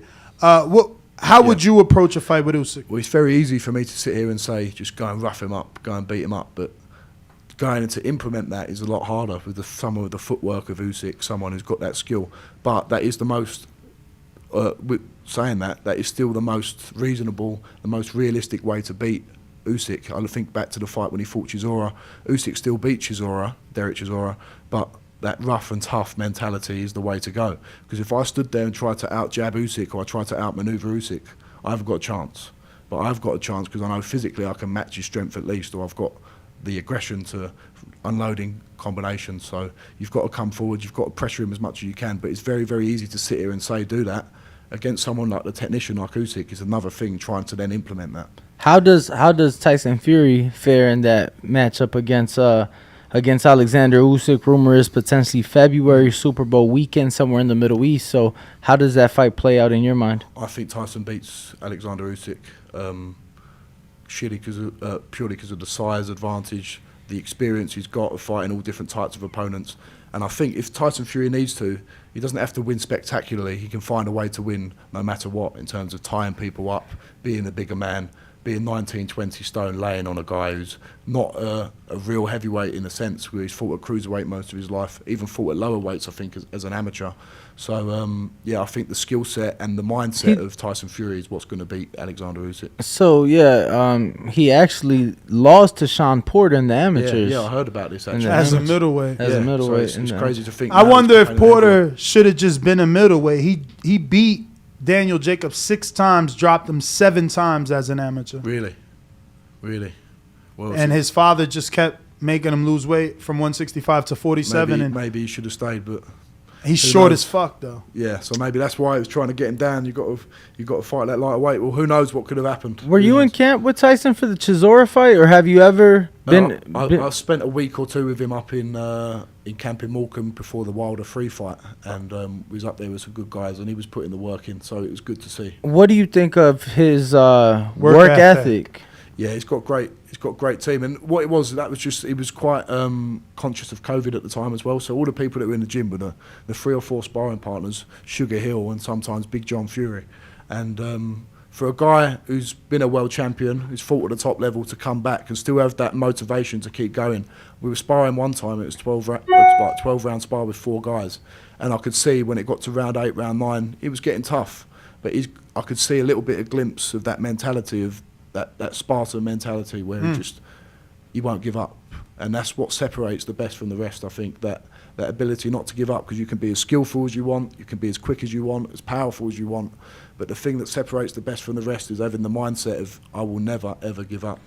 From what you saw, how would you rate his work ethic compared to other fighters? Because we hear that he's works like no other heavyweight, especially running wise. Most heavyweights don't run. They say that this guy loves to run. Yeah, well, I got there on the Sunday, and they'd done a huge run before, and all the guys were saying, man, that run is a killer. So the stories that I've heard, he's a diligent trainer. But at the same time, there's a fine balance between being a diligent trainer and training as hard as you can, and getting that rest period in as well. I used to be guilty of that a little bit when I was 18, 19, 20. I thought I'd just train as hard as I can. And then when you get to the fight or you get to a sparring session, you've got nothing left. The key is staying fit and staying ready for sparring, because that's the most realistic training method you can do before the fight. So it is a fine balance between training as hard as you can and making sure you're well rested and training optimally as well. How long before you walked up to him and said, how'd you get up, mate? Like, how the fuck did you get up from that shot? At first I was just in awe of just being around him, and he's such a down-to-earth, nice person to be around. Like, he just treated us as equals. You know, someone of that accolade, they could be like standoffish and not mix with you too much, but he just treated us as equals. And that was, I remember just warming up on the bag before the first time I'm going to spar him, and I just had a little epiphany in my head, like, how the hell did I end up here sparring the best of the era, and one of the best of all time? So it's just a pinch me moment just to be around him and be in his presence. What was the biggest takeaway from the sparring? It was more, not just the sparring, but the advice he gave me. Him and his dad said to me after, do not let anyone rush you in this sport. Do what you think's right and trust your dad, because your dad is the man who knows you better. Which than is anyone crazy else. Because he has like 20-something fights. So, you know, even though he took his time because of time off and inconsistencies, like his resume is getting even more stacked. But that's what, when someone like that gives you the advice of not rushing, he's talking from his own experience, and he's someone who's fought at them that sort of domestic level and worked himself up and fought in America and got to the top of the sport. You can't not take that. You've got to take that advice on board, and especially from his dad, who's obviously seen it and been on the sidelines and watched. He said, don't let anyone rush you, don't let anyone tell you what you think's right for you, trust your team and keep your team small. And that's what I'm going to try and do. Few questions from the people. James Valdez in San Antonio, Texas. Usyk versus Fury, who wins and how? But you already answered that. So any of these that we might have went over by mistake or because we asked them, you can just ignore or add if you need to add. Ruin in New Orleans says, do you plan to close the year out with another fight? Yeah, we've got 2 more fights lined up. I can't say it's not been announced yet, but 2 quick turnaround fights. One's going to be abroad in a nice location, and then we're going to come back to London, and we're going to get a nice bit of the Romford Army out in London. All right, abroad in a nice location. Yeah. We got Jazz who says, are you trying to develop your left hook? Yeah, that's something we've actually have been doing with Mark Tibbs, because sometimes in sparring I'm a bit guilty of sort of clothing it or trying to reach too much. I'm trying to shorten it up at the minute. So when I'm in that little roll, I can roll out quite nicely, but in sparring it's just about turning that hook over a little bit more, because otherwise you're losing a bit of power when you're trying to reach for it a bit too much. Brandon in Houston, could you put into perspective for us American fans how big Ben versus Eubank Jr. is? Or is it big at all to you? It's a massive fight. It's a massive fight. Everyone knows, whether you're a boxing fan or just someone who's a sports fan or a general member of the public, everyone remembers Chris Eubank Sr. versus Nigel Benn. And this is just like a continuance of that legacy. So it is a very, very big fight. What'd you make of Eubank Jr. with Eating the chicken yesterday. Kentucky Fried Chicken? Well, it's just like a bit of mind games, I think, because we know he's got to come down even more than he's had to come before. So I think it's going to affect him a little bit coming down that weight. But it's just a bit of mind games to Conor Benn saying, I'm going to make it easy. And all that stuff saying, I'm only going to be 60% for the fight. I'm only going to be 70%. It's just to get into Conor's head a little bit, I think. Jelen Gobar says, a lot of fans say that the American amateur boxing scene is a better one and builds more champions compared to across the pond in the UK. How do you feel about that statement? And does these types of topics light a fire under you, knowing you will have a chance to fight in America? Yeah, well, for me, I didn't even experience really the English or the British amateur system, where I had a handful of amateur fights. But I know we've got a great setup with Team GB. We've got a great international team in terms of going to the Commonwealth Games and going to the Olympics. But I don't know too much about the American scene. I know you've got the Golden Gloves competitions and stuff. Do they still go on? Yeah, the Golden Gloves. You got obviously nationals and whatnot as well. Yeah. So I can imagine like the pool of talent here is probably a lot larger in terms of the population size and stuff. So, but I do know how difficult it is in the UK to be a great amateur as well, to get to the top. So I think they've both got their different aspects, but we'll see, won't we? When the top guy from America fights the top guy from Great Britain, both great amateurs, we can probably that's when you can do the measuring of it, can't you? As a British fighter and a disinterested party, right?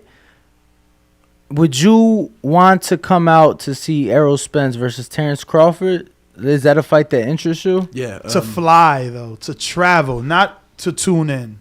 No, not to fly really. If Okay. I'm thinking of like as an average British fan, you wouldn't be too interested. The names that come up in Great Britain are the Dillian Whites, the Anthony Joshuas, the Tyson Furies. They're the guys.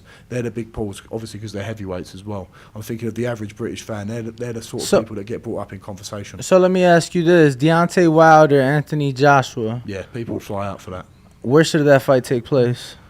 We do big numbers in England, in Wembley or Cardiff in the Millennium Stadium. But I think we need to, all this boxing going to Saudi Arabia. I know the money is massive over there, but the big fights as well, the big heavyweight fights, is great when it's in the MGM Grand. It's great when it's in Caesar's Palace and the Cosmopolitan and places like that. I still think we've got to try and keep it in Vegas. Vegas is the fight capital. You think back to the great fights of the 80s and 90s as well. We just want to. It's great when we go to international locations like the Thriller in Manila, the Rumble in the Jungle, but we want to keep the epicenter in Las Vegas. That's the pinnacle. So, would you say that Las Vegas for the British fight fan is the most appealing city? Because I know New York is a closer flight. Yeah. But some people complain about the cold or maybe not as much things to do. Do you think Vegas is the most appealing for the Brits? Well, from my experience and my fans, everyone really wants that away day to Las Vegas. Everyone keeps talking about, we just can't wait till the Romford Ball or Johnny Fisher fights in Las Vegas. That's what they always say. So it'd be great to have a fight out here. But with the Lovejoy fight, I think it would be better if we have it in London because of the support that we could have over there. Everyone over there is talking about getting Lovejoy, and it'd be great to have him over in the UK. Well, he's how realistic is that fight? He's listening. He's listening. It is very realistic. I want that fight at some point, hopefully early next year. I want it to happen. We want to make it happen. It's up to Lovejoy if he wants to have it. So that's the holdup is Lovejoy. I'm ready. I'm ready to fight him. I think it'd be a great fight. So I don't know if it's my I've got to talk to my promoters, say this is the fight we want. Maybe I've got to just say this is the fight we want next. But yeah, Lovejoy. I know Lovejoy came over to fight Dave Allen, and there was a bit of difficulty with contracts, with promoters and stuff. So maybe that's why there's a bit of a hold up. But we'll be ready, maybe early next year.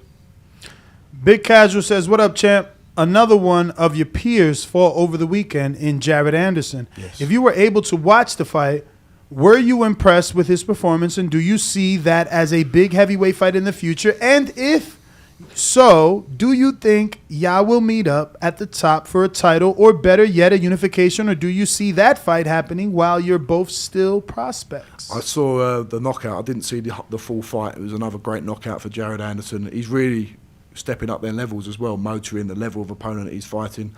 And I'm always honest with myself and where I am. I'm not on Jared Anderson's level yet. I'm not there.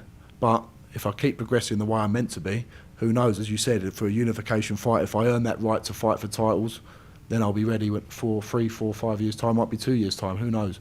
But I'm very realistic about where I am.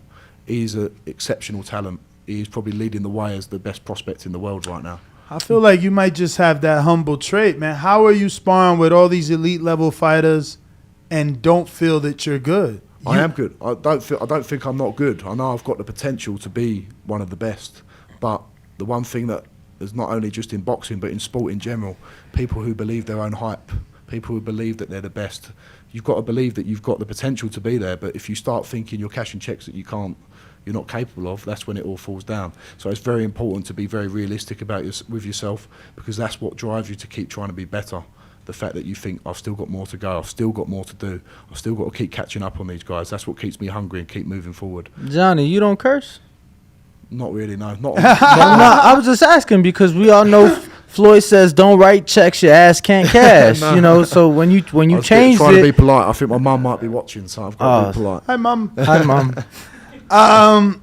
I think that might be all the questions, Johnny. This was a fantastic interview. We want to thank you for joining us bright and early here in Las Vegas. If you can, give out your social media for anybody crazy enough not to be following you, and if you want to point them out any direction, like ticket sales or website, maybe you have a website where the tickets are always available. I'd just like to say thank you for everyone for tuning in and asking me some questions. My Instagram handle is JohnnyFisher1, and it'd be great to have your support, and thank you for tuning in. It means a lot. Thank you, All Johnny. right, we're going to take a quick intermission, take this picture with Johnny, and be right back to answer any calls that might come in. Thank you.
and we're back, and we're available for anybody that wants to call in and express their opinion right here on TBV. If not, we will hard stop and get you used to that hard stop at 9 a.m. because we do have our second show, which is being launched. Which is being launched today, August 29th, and we'll be transmitting live from Blue Wire at 12. Now, this week, it won't be live, unfortunately. I know we've been promoting live, but they want to get to know us. It's different engineers, entirely different crews that need to mingle with our crew. Bo needs to get to know their engineers. Micah needs to get to know their people, and vice versa. So it won't be live. It will be uploaded after the show. Hope you guys enjoyed that. My name is Nestor Gibbs, and I think this show is done. I'm going to refresh the 90 seconds while Danny gives out his social media. Ring Walk Danny on Instagram and Twitter. Bo, where can the people find you? Bo Mason _TBV on Instagram. No Micah K, but she's at Micah Jordan, and you can also shout out Sam Sweeney with the £5 or £5, excuse me. He said, I remember watching Johnny beat up people outside of Time and Envy back in the day. Lovely bloke, laugh out loud. And I think that's because Johnny was some sort of bouncer, right, at one point? Like a really? Kind of a job. Security? Rumford Bull. He was breathing like a bull. I see where you get that name. Yeah, the Rumford Bull. But that is everybody. We are out of here. Catch us on the next one. Peace. Arrivederci.